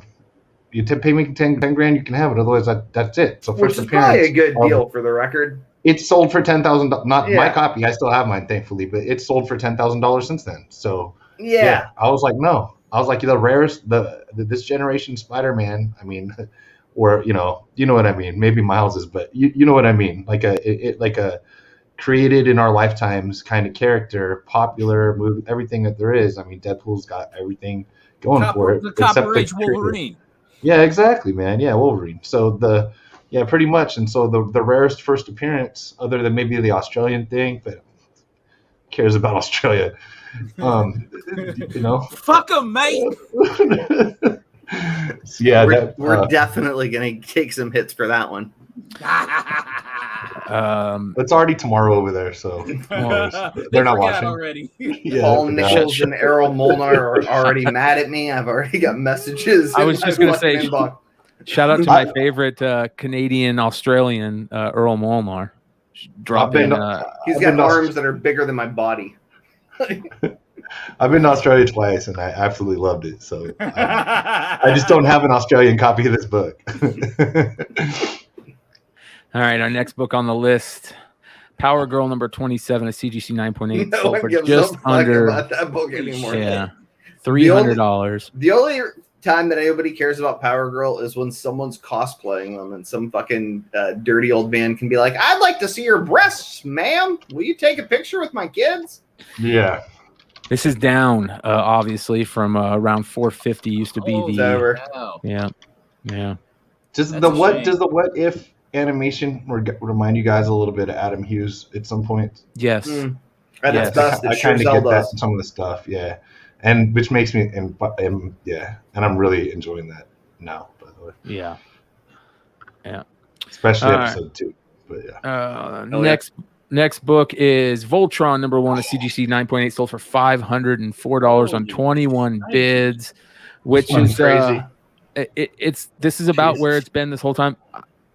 Is this book gonna grow even more? Like, it's been steady at 500 for a while now, but still, it's $500. Wow, dude, it's one of those books you can still find for $20. It's a 9.8 candidate in fucking back issue bins and long boxes and on like the walls of like shops that just don't have good books. You're like, I'll take that Voltron. We got a lot of this around here. Does it surprise you at least a little bit though that Thundercats is triple the price of this? Wouldn't you think they'd be a little closer one way or the other? I don't know. I really like both properties as a kid. So me too. But Thundercats get live action. So maybe the answer to McClay's question is: as soon as there's a innuendo about a fucking Voltron TV show, this will be $1,500, and I won't even be able to keep a straight face while I talk about it. I can't keep a straight face now talking about it. As soon as all these lions are actually born and they can and come together. Speaking of Thundercats, I just pulled this out. It's heading Sean's way. This is a double covered number 1. Oh shit! Nice. Is the first print? First print. Yep. Nice. Yes, sir. Yeah, this is crazy, dude. I couldn't believe I found this book. It was sitting in my one of my short boxes, no bag, no board, just sitting in there. Oh, you're a sick fuck.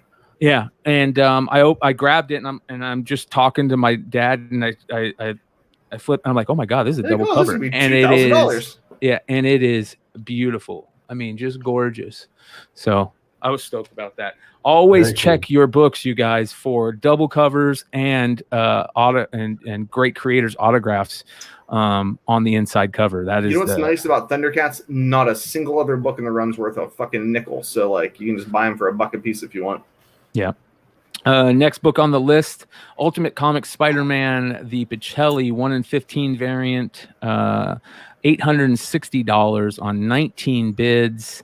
Some of this shit is so expensive at this point that like it's a good buy for somebody. This is a steal. Yeah, it makes these books look like so fucking cheap. You know what I mean? Like I remember this book, I was like, oh my god, it's so expensive, and now I compare it and I'm just like, wow, that's a great deal, like $860. Well, Yeah. this is about double. It usually goes for around double of this. Is Oh, no what, shit. what didn't John's see saying, that, which is yeah. crazy. Usually at double than this or more. What's the sketch in 9.8? 10, 15 grand? Yep. I don't think it. I won't. Even I think, more? yeah, probably more. I've only seen. I think the I've only only seen copy is one 40. copy. Is okay. That's There's the uplisted. the one dude on eBay has got it. He wants like 40 racks. And I know another guy that, actually the guy that bought the,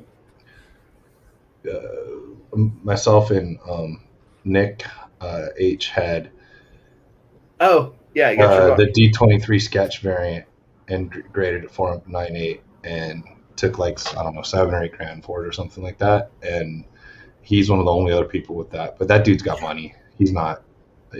That's not his eBay. He's not. He doesn't care. He's just trying to sell it. He sells jewelry for a living. The comic books are for fun. Nice. I forget what show it was on recently. It might have been the Hot 10. Brian, what are you doing? Hot boxing under the table there or something? No, I've got a short box next to me. Under the table I'm looking at. Let's imagine you're like hitting a blunt down there. Well, I'm right now is my usual break time. So, we were on the Hot 10 and we were talking about Light it up. Ultimate Spider-Man. I forget which issue it was. It was one of the Ultimate Spider-Mans. Maybe it was number 1. I think that was like the hot book, and it made me angry because I went and looked at some of the variants on that run and some of the really good mile variants that are out there that I didn't pick up, that I just slept on. So I'm even though we're not seeing any real true rumors about Miles showing up anytime soon, the character is gold. Well, isn't the trailer out for the cartoon? Or I'm sorry, maybe it's not out yet, but the trailer for the sequel was shown at like a film festival. I haven't heard that, but if that's the case, I would love to. Let me take a look. Yeah, because I don't think you can watch it online. I think they did a pretty good job of sniping the cameras or cell phones from the guests. But yeah, I think some of the footage was shown just here in the last, 24 or 72 hours or so. Yeah, it says here, best movies of 2021. What the hell? I'm not even gonna look. I'm trying to find it, but I don't see anything. All right, next book, Superman number 75, CGC 9.8, 4th printing. No shit. Yeah. $4.99. Yeah, this is just a rare Superman 75 variant. So I leave those behind. I look for them, and then I still don't buy them like an idiot when I see them. I'll buy them. But I'm gonna do it now. I buy them. I've never sold one. I have so many of the later prints for the Death of Superman deal, because they're so hard to find. For Man of Steel 17 second, Man of Steel 18, all 5 prints, all 4 or so for this. I buy them. I'm not sure what I have. I'll take the DCU variants. Yeah, but I don't take the late printings like a moron. I do, because nobody first off, nobody cared. Yeah, that's smart. I'm settled now. I'm doing it. And so so I buy them. And to be honest, I don't know if this is the same, because the price is a little weird here. I don't think so. This could have been the My Comic Shop one. No, there's too many pictures. But they have one of these on My Comic Shop for a while now, and I think it was somewhere close to this price. And I had it in my cart a bunch of times, but just was like, never really pulled the trigger. I don't want it that bad. You know what I mean? So give myself a chance to grade one, since I can find them for $3. You know what I mean? 500 is a deep play on this book, but I'll always have love for Superman 75. Brings a special era of some stuff from my life. Some good times. Like, one of the nicest things my dad did was he went and saw it on the news, man. For my birthday, he went to the comic store by himself, and obviously nobody ever, you guys ever met him or anything, but him going to do some shit like go to a comic store by himself, wouldn't have really been a thing. And he came back with 5 of the sealed black bags. Wow. And the dude, and he was all mad because the comic guy charged him like $5 or $10 each or something like that. But he believed the hype, like throw it away. not throw it away, put it away, save it. It's going to be the death of Superman. But then they brought him back, and we all know what happened. That's still like $10-$20 book or something like that. But I really have all the copies. I opened one. I got the other 4 still bagged, and trust me, they're pretty low. They're not getting sold. You know what I mean? Not if I can tell. Crazy that they had a 4th printing newsstand of this book. I mean, that's how big this book was. 4th printing newsstand. All right. Yeah, next Carter, book. do you pick those up? What, Superman 75? The late printings. No. Do you even bother to look for them? I look at them and I'm like, I look for the DCU You look at variants. them. And Yeah, see, that's what I do too. Yeah, I'm fucking picking them up though. Like, you got me sold. I'm in. Dude, I'm I'm a short box soon. I've got more than half short box of any of the related titles because they all got printed more than once. And yeah, I look at they the were first literally Doomsdays too. I don't right? think I paid $5 for one. I mean, okay, Man of Steel 17 and 18, yeah, I definitely paid more than $5, but not anything except those 2 books, never. Yeah, but I look at those and I like even the late printings and I was like, meh, I'm gonna start fucking grabbing them because I'm a jack off for not. I feel like an asshole now for not grabbing them. Yeah, right. Even if DC fails, I'm still gonna fucking grab them. Yeah, it's still just cool. And some of them, like there's Justice League, like is it 69 or something? There's a Justice League that has a 3rd print that's like almost impossible. That's Nice. Supergirl, I want to say 17 has a 2nd print. It's impossible. Dino got a 9.8 on it, and Oh yeah, hell yeah, that's a DCU. That is a DCU. Those are more obvious. I know everybody grabs the DCUs, and people try to do the completionist thing on there. I'm not even in that universe of trying to do anything like that. But I don't even think Steve did it. Yeah, Steve I Horman. think he still needs a couple. Next book, Uncanny X-Men 297, the Pressman variant, which is a book. Shit. Yeah, look at that. I mean, tough book to find in high grade. Tough book to find in high grade. I think this came with another board game. Yep, just like the X-Men 11, was it? With that Wolverine Jim Lee cover, the Pressman. Yeah. Sounds right. This was $1,200. Absolutely tough book. Not tough to find as the X-Men 11 book, but and then there's another Jubilee one too. Last sale on this was $9.25. 2017 was they had one for $11.25. But this right here is a new record. So I've had probably 3. I don't think I've had higher than honestly a raw like 5.0. Yep. Yeah. And just because I was like, oh shit, it's the Pressman, I'm gonna buy it. Yeah, and David Samuelson is 100% right. Very few people look for these. They are just trashed when you find them too. So yeah, and don't ever auction them. Put them up for high price and wait. Yeah, I think my copy of the 11's like a 9.0 or a 9.2 or something. I'm like, I'll die with it, you know. Yeah. Next book, Creature number 1. Yep. Fine 6.0 from 1963. First printing, Black Lagoon. Creature from the Black Lagoon. $286 on 19 bids. Cool cover. Very cool cover. Why don't I ever see that one when I look at Dell books? Yeah. There is a second printing of this. No shit. How about that one? All right, here's a couple. Go ahead. I've got a Frankenstein number 1. I believe there's a lot of printings of that one. Yeah, I know I have the first print, and that's a good book. Yeah, that one doesn't go for anything. No, it sells for a little bit of money in high grade for sure.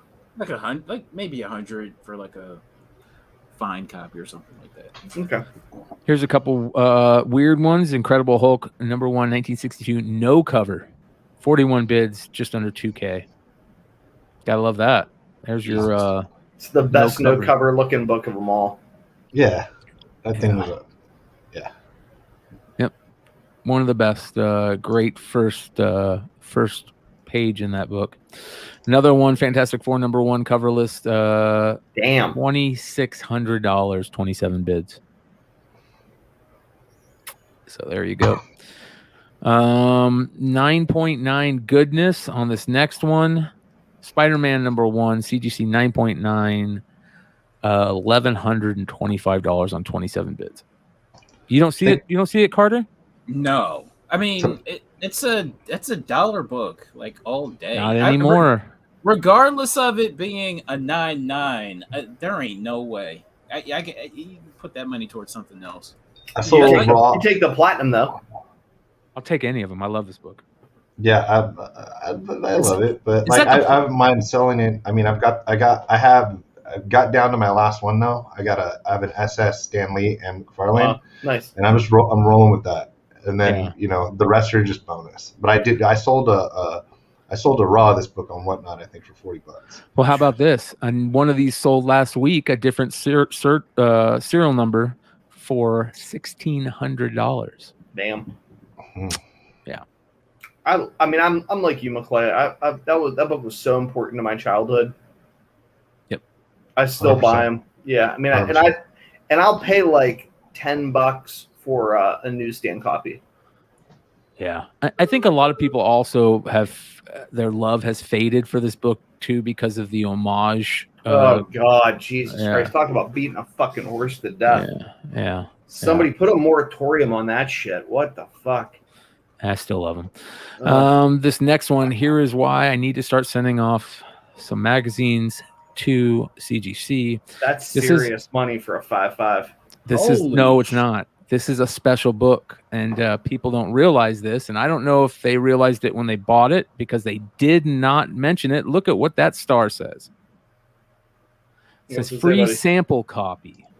Oh. Doesn't say free poster inside. It says free sample copy. This was the original one that they gave away at Comic-Con to see if people liked them. No Usually shit. you find them in trashed condition. I have 2 copies. Did you buy this one? No, I didn't, but I would have if But I you had have known one? about it. I have 2 copies. I have one that's probably this grade or higher, and another one's just garbage. They're usually garbage when you get them. They fucked this sale up. Yes, they did. This they did. This is bonkers to me. I really wish I would have known about this because I would have scooped this in a second. Super hard to find. Very hard to find. They did not know what they were selling. And this is mag size, you said? Yeah, magazine size, Nintendo Power. Can you read? Was it labeled properly, or did CGC improperly label it? I can't read the label. I don't have that picture, but Okay. They just didn't know what they had, and somebody just sniped it out of nowhere. Absolutely, one of the toughest Nintendo memorabilia or collectibles you'll ever find is this book, in my I mean, opinion. I made the picture big, and I still can't read that it says free sample copy. Oh yeah, you can. It says free sample copy. Hold on. I mean, I'm sure you can, but I mean, I can't. Like, well, let's take a look. That's how bad the picture is. Like, let's take a maybe a better Nintendo Power one, and then it says it on the label. Free sample copy. Oh no shit! Oh, they fucked up, dude. Wow. Yeah. Usually it says free poster inside, and again, it's a free sample copy. Oh yeah.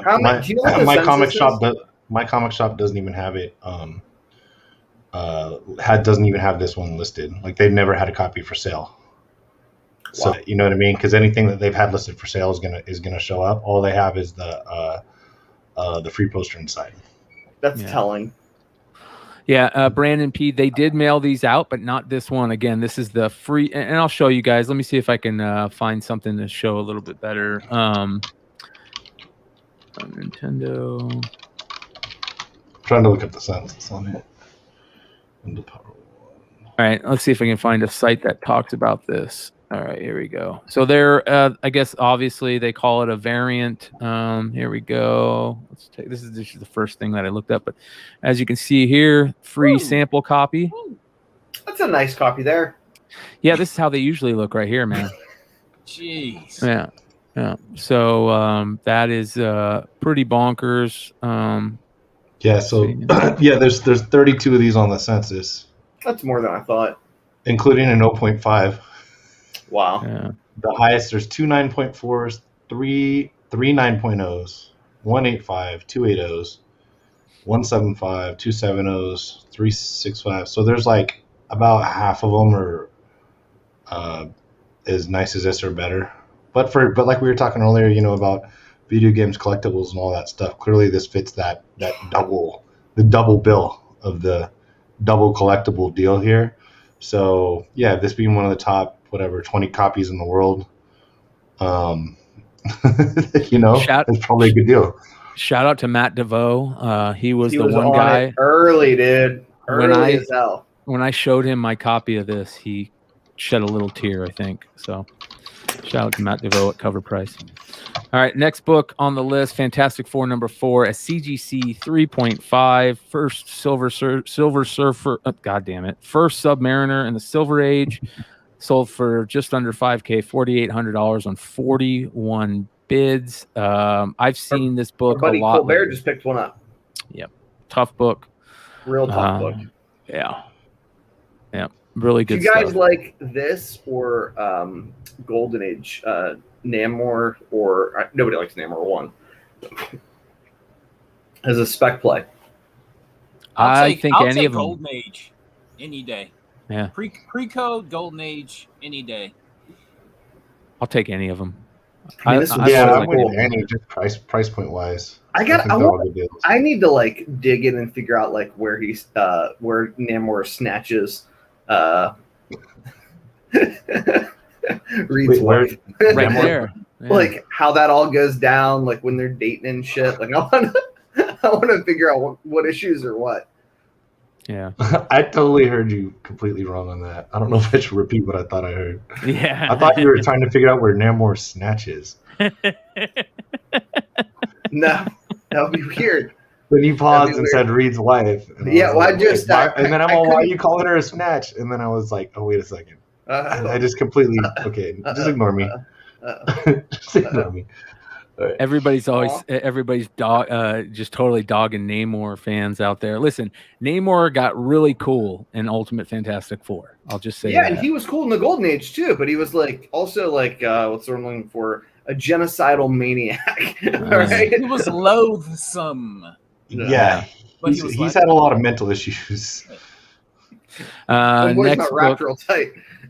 Next book on the list, Vault of Horror #17. Oh, it's a great classic copy. Yeah, classic werewolf cover, sold for $781 with 16 bits. Steal, dude. Yeah, wow. yeah. I Some good old Johnny Craig. Oh, that's so nice. That's on my werewolf list. I don't own it though. Beautiful.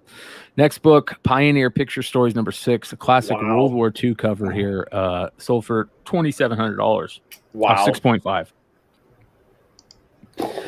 Yeah.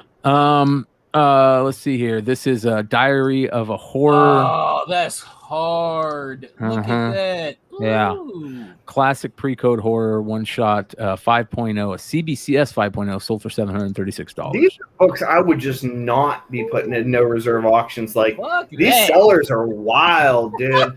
I mean, I the Pioneer probably would have sold at like on Heritage for a freaking boatload more than that one. And this on eBay is a CBCS no reserve. They gotta be out of their fucking mind. I'm in love with this cover. Yeah, that's pretty awesome. I just looked it up. Apparently other people look it up too. That's pretty sweet. I did not know it existed. Wow. And to end out the list, we got a couple more. These are just we threw in there for the J.G. Jones fun. Here is that Wonder Woman 28, the steampunk version, the 1 in 25, $699 for a 9.4. There you guys go to see how rare that book is. A 9.4 sold for $700. And then this one, of course, Why the Last Man. Everybody's talking about it. This is CGC 9.6, sold for $661 on 8 bids. As much as I can't wait to see the series, if it's terrible, the only thing that'll be nice is I can promptly buy a 9.8 of this book because I don't have one. Yeah. So that being said, I want to remind everybody the amazing news that we got to drop today. J.G. Jones was on the show earlier, and we got to talk about this gorgeous Primordial #1 cover. New series from Image by Jeff Lemire, Andrea Sorrentino, and Dave Stewart is Americana at its best, Cold War, space race goodness that you just can't beat. And you can find this over at Wanted Comix. Our friend Lemire's a beast, dude. Yeah. our friend Drew has just like he said, this was one of his fanboy moments, and he really did a solid and made these available at a really nice price, $14.95 for the trade or the Virgin, or you can buy a set for $25. The link is in the chat if you are watching us live. We'll drop the link also in the comments after the show. So make sure you guys go give Drew some love over at Wanted Comix. And that is the market report. Good stuff, dude. Yeah, absolutely crazy. All right, who wants to get into who's got the most pickup so I can go take a quick break? Anybody got a lot of pickups? I don't know. I got more than usual. I probably got at least probably a few minutes. Okay. All right, I'll be right back. Something like that. Perfect. All right. Ladies and gentlemen, let's get into pickups. Here we go. All right. So randomly, sorry, I'm gonna momentarily quickly advertise. I do another whatnot on Wednesday. So I got a bunch of books going. So here's some of the books, some Jumbo Tell variants, Miss Marvel stuff, plenty of the Shuri stuff, the fun stuff you should be looking up. Some things coming with children. I got more. This is out of one box. Things are gonna go nuts. Some Ironheart second prints, things like that. Some 1-in-50 ratios, some 1-in-200 ratios, just stuff like this. So this is some stuff I'm start running on some Wednesday stuff. These nice, these Darth Maul variants. Those are pretty nice. Moon Girls. There's gonna be, and I got a bunch more Riri is gonna go also. So not that that's Riri, but like I didn't pull out very many of them. Nice UF4. Second print's gonna go. I'm gonna run some more stuff on Wednesday night and probably the next Wednesday and much more. But there's a lot of stuff, a lot of variants. To be honest, I'm gonna be running tons of 1-in-25s, 1-in-50s, 1-in-100. Follow Big Leg, and that's just the stuff. That's the stuff that was under there. So I'm going to be running. What are you shaming the trash pandas with your fucking quality book? You're shaming all the trash pandas. No, that's exactly it. Like that's exactly it. All of us that we have books. We have have books and have access to books. These are where it's going to run. You're going to get grades. You might get great deals. I'm not going to rage quit. I'm looking at, I think I reserved like 7:15 p.m. Pacific on Wednesday, but it might be a little later than that, 7:30, 7:45, depends. I'm trying to move a fantasy football draft back a little earlier so I can get both in for the evening on Wednesday. We'll see how that goes.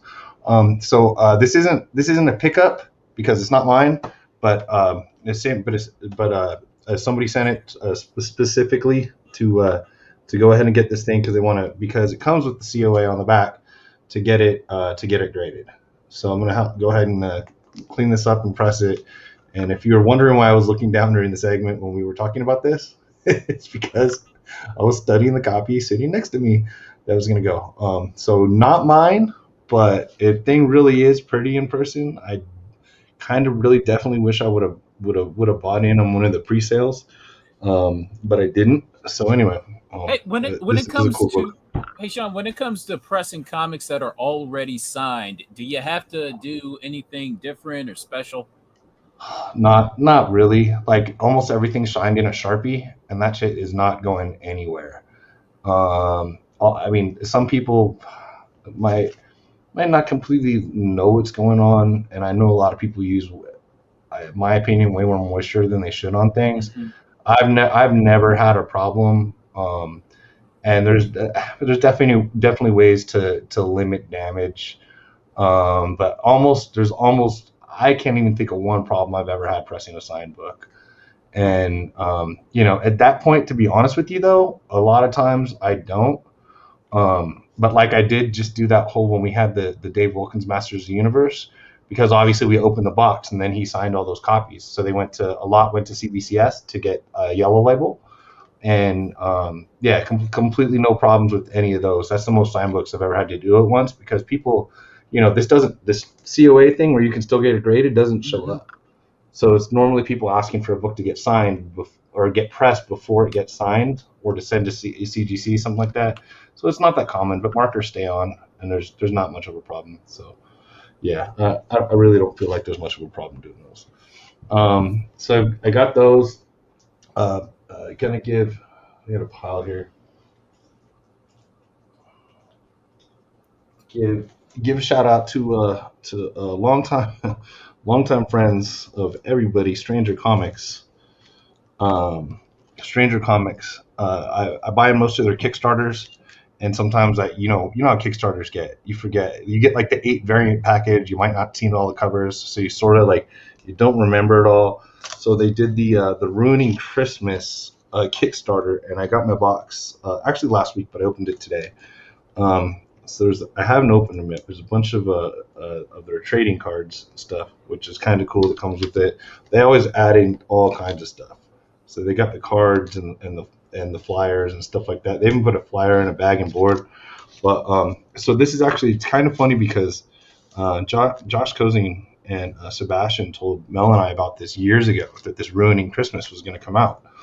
And so as soon as it came out, and he was laughing, and he goes, "It's son." It's almost like you and Mel ruined Christmas or something like that. And then when you start to see the things, I'm like, well, that kind of almost makes sense, right? Okay. So anyway, so I bought whatever the set is. Here's the the people that work there and all the people in there. So one of the cool things, so there was a bunch of covers to it. Forgot all the ones I bought. So this kid is apparently in it, and because I opened it today, I didn't get to read it yet, which I definitely want to read it because they've been telling us like it's been a cool story for a long time. I bought some extras of the hip hop swipes. You know what I mean? So that you guys can figure out what that is.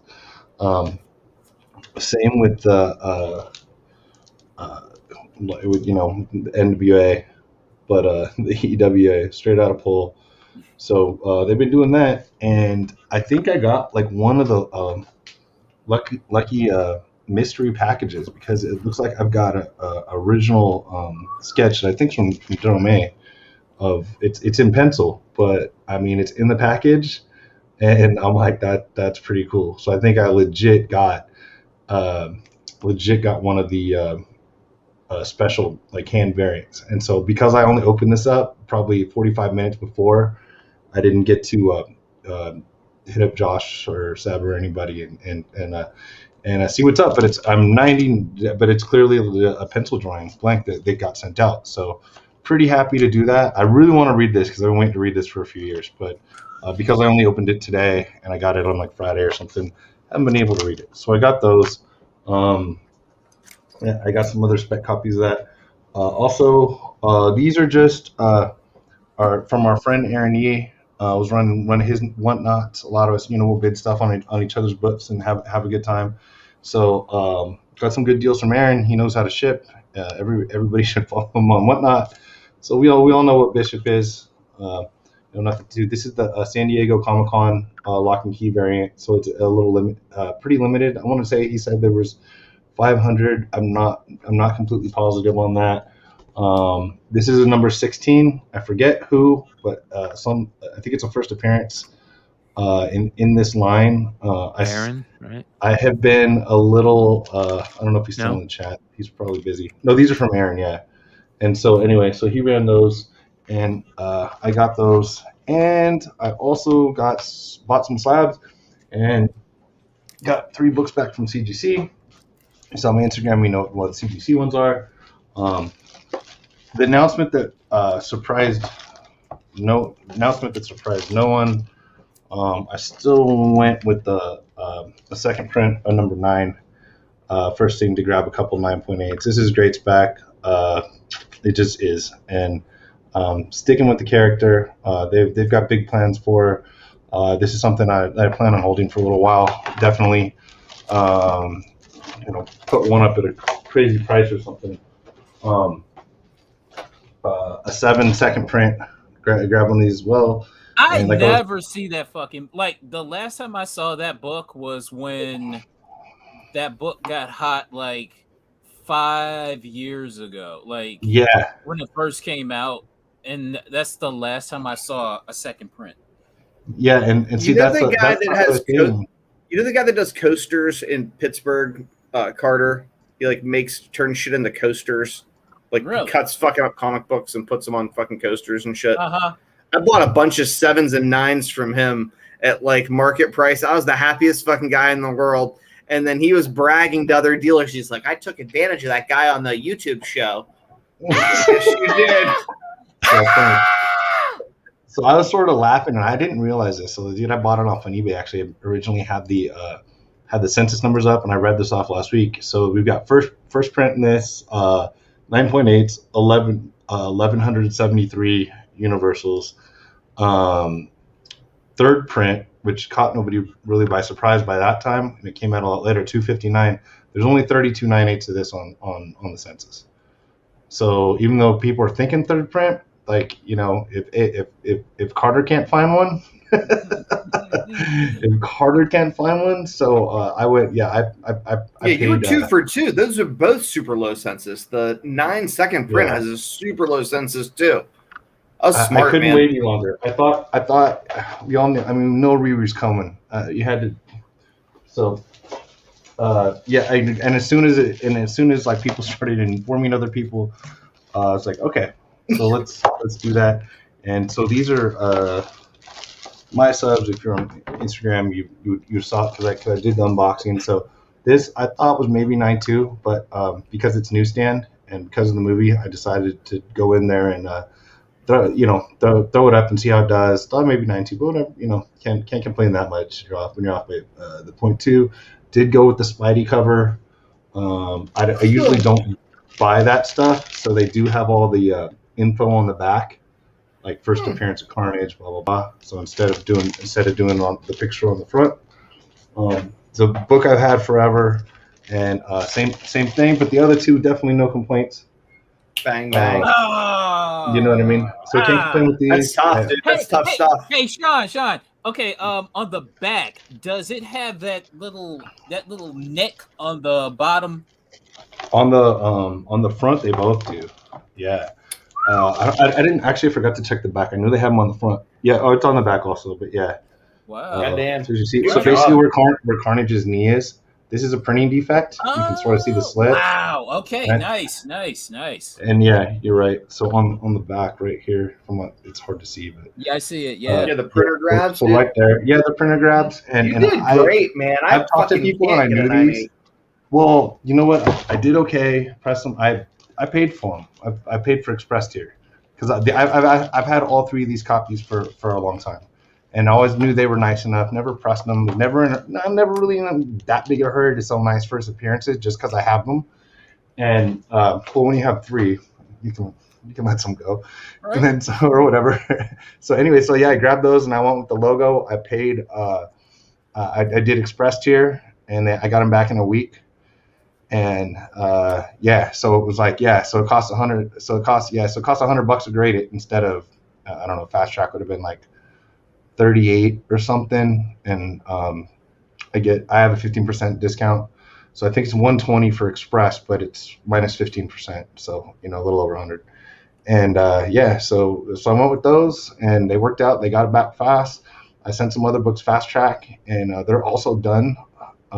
They're done as well, and I don't have them yet, but they're on the way back. So throwing them on the Express tier with the fast track kind of worked out. So I don't know if I cracked the cheat code or not, but I'm getting my books back in like 3 weeks. So saw something before we go into our next pickups. I saw something interesting because a couple people have mentioned it in the chat.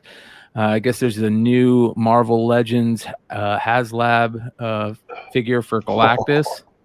That is absolutely astonishing. But that's been out for a while, right? Yeah, but it's about to end, and it's got over 30,000 backers right now. So they're way over their 14,000. So $400 for this thing. But man, it's freaking crazy. Look how it's got these crazy different faces. Look at that. Oh. It's got a Doom face. Holy shit. Okay. Yeah. It's got a Doom face? Okay. Yeah. I guess these guys come with it. These little that is awesome. Too? Yeah. You get Frankie Ray Nova. Oh, okay. Well, that is a good package for $400. Huh? Yeah, look how beautiful this thing is, man. Look how big it is. It's massive too.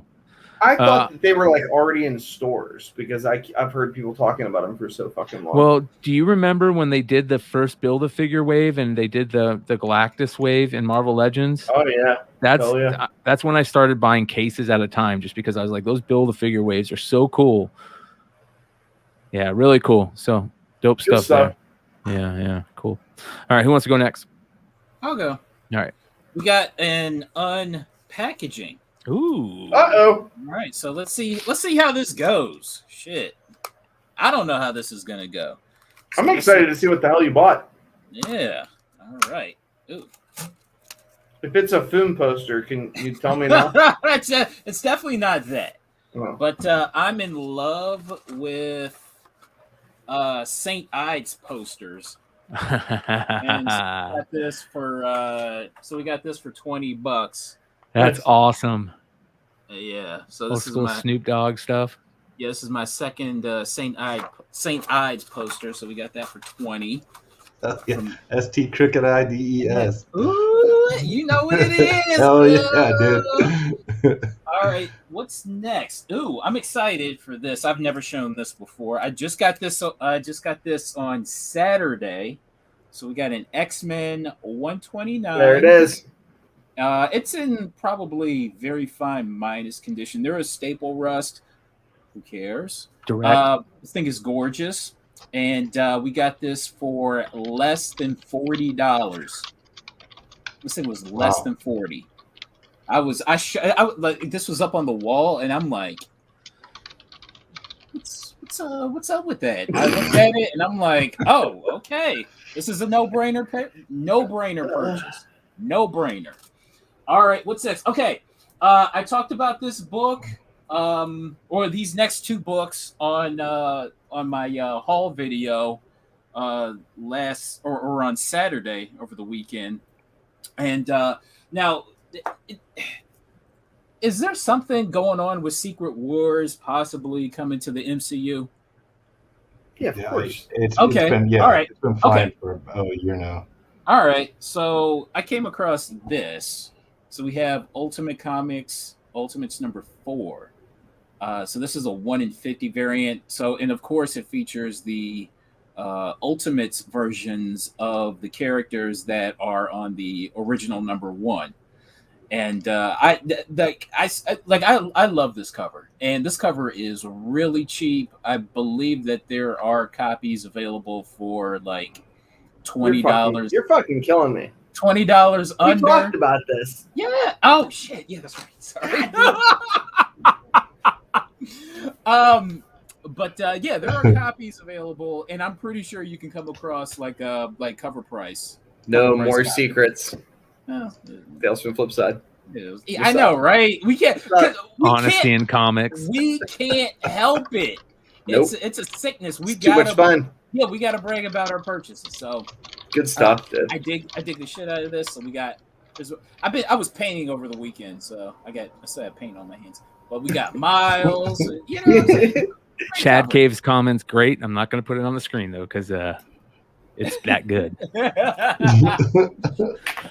Also, another Secret Wars homage, the one from 2015, and it features the Next characters. So, nice. And this one, I think this one is well under cover price. So, yeah, happy hunting on this one. Interesting. Oh, I dig the shit out of this cover. The NAM. Yeah, amen. The NAM number 23 newsstand. Good job. Yeah, and if you paid attention to the direct editions, the direct edition doesn't even have that little box. It's just artwork. So when I saw this was a no-brainer purchase. Got this for like I think under $3 or something like that. That is awesome. And I tried to find like copies of this on eBay, and I didn't see anything like that. So the NAM number 23 got a newsie. Okay, now here's a book that doesn't go for shit, but the cover is that's great. Awesome. So I never see that. Yeah, so this is, I believe, Ghostbusters Get Real number 2. This is a variant, you know, the EC Comics homage. But I don't know. I just dig it. This Is is it where not a ratio or? I think this might just be a cover B. Okay, It it's might dope, be. man. It's dope Yeah, as this hell. cover is on point. It features, you know, the animated characters with the comic book versions of the character. I'm like, all right, yeah, this cover is hot. And if anybody's been paying attention, Ghostbusters #1 from I think it's Now Comics is sounds doing right. yeah, is doing a little something. Yeah, it's like $50 all day. Yeah. So and to me, this is a no-brainer purchase. I got this for cover price. And this book, like I said, this book doesn't go for anything. People are stoked, dude. That new movie's coming. That's great. Love this cover. Oh, and I did find this for cover price. Bang. Nice. Ultimate Fantastic Four #30. Oh, check this out. Found these for $1. Got these for $1. A little preview. Got these over the weekend. Homies #3. Nice. And Homies #4. That's beautiful. And again, if anybody's been paying attention, these are going for at least 50 a piece. Jesus. At least. So we got these for Who the $1. fuck is paying that much money to put their toys in front of those books? Dude, I love it. But I don't know, but I love it. Right? I love it. Hack Slash #28, Dan Parent cover. All day. So I would say look for Dan Parent covers where he's not doing Archie. You know all what I'm day. saying? Yep. Yeah, and this is like this isn't unintended innuendo. This is just like straight up innuendo. So you're covered in semen. Love it. Here's a couple of variants that was perfect timing, Carter. You have no idea the timing on that with what is being talked about in the chat. I got to read the chat. Here's a book that I'm really excited about finding. So Iron Fist, the Living Weapon. I believe this is either a 1 in 25 or 1 in 50 variant. So this is the first appearance of Pei. Either it's Pei or Pi. It's the little kid that I believe she gains the power of the Iron Fist, and she's part of the new Agents of Atlas. So this is her first. Dude. Yeah, this is her first appearance. Got this for $20. Nice. Found this for 20. I was like, yeah. I was really excited. Yeah. Also, what the fuck? What's up with this book? I remember a couple of weeks ago, this book was hot, and I don't remember why. Kevin Smith wrote it, didn't he? Yeah. Did Walt Flanagan do the art? Yeah, Widening Gyre 3. This is the Gene Haas sketch variant. Is this something to do with? Because I haven't even had a chance to even crack this book open. Does it have something to do with like a secret Robin or anything like that? I didn't read it. Yeah, Widening Gyre never finished. Yeah. So it's still widening as we speak. Yeah. From the gap to the finish line. Please, if anybody can fill me in as to why this book was hot, I can't remember, but I got that for $8. And last but not least, I love this book. Earth 2 #8. This is a 1 in 25 variant. First appearance of Fury. This is the daughter of Wonder Woman and Steppenwolf. This book, nice. Yeah, really, it doesn't really go for anything, really. But when I saw this cover and I found out about it, I fell in love and I had to get it. So I got this for $20 shipped. And that's my pickups. Nice. Not bad. Good stuff. All right, Nico, you ready? Yeah. Not much. So they did that ghost book thing, and I had failed to buy these when the IDW guys were selling shit on eBay, and I was pissed. And then they put it on the ghost book thing, and I was like Ben and company, and I was like, fuck, now I'll never own that goddamn book. And then I was on my comic shop, and I found 2 copies for $2 each. And I got him. Bang. You better send me one of those, bro. I got you, homie. Hell yeah. I got you. I knew you were who taught me about that book. What number is that?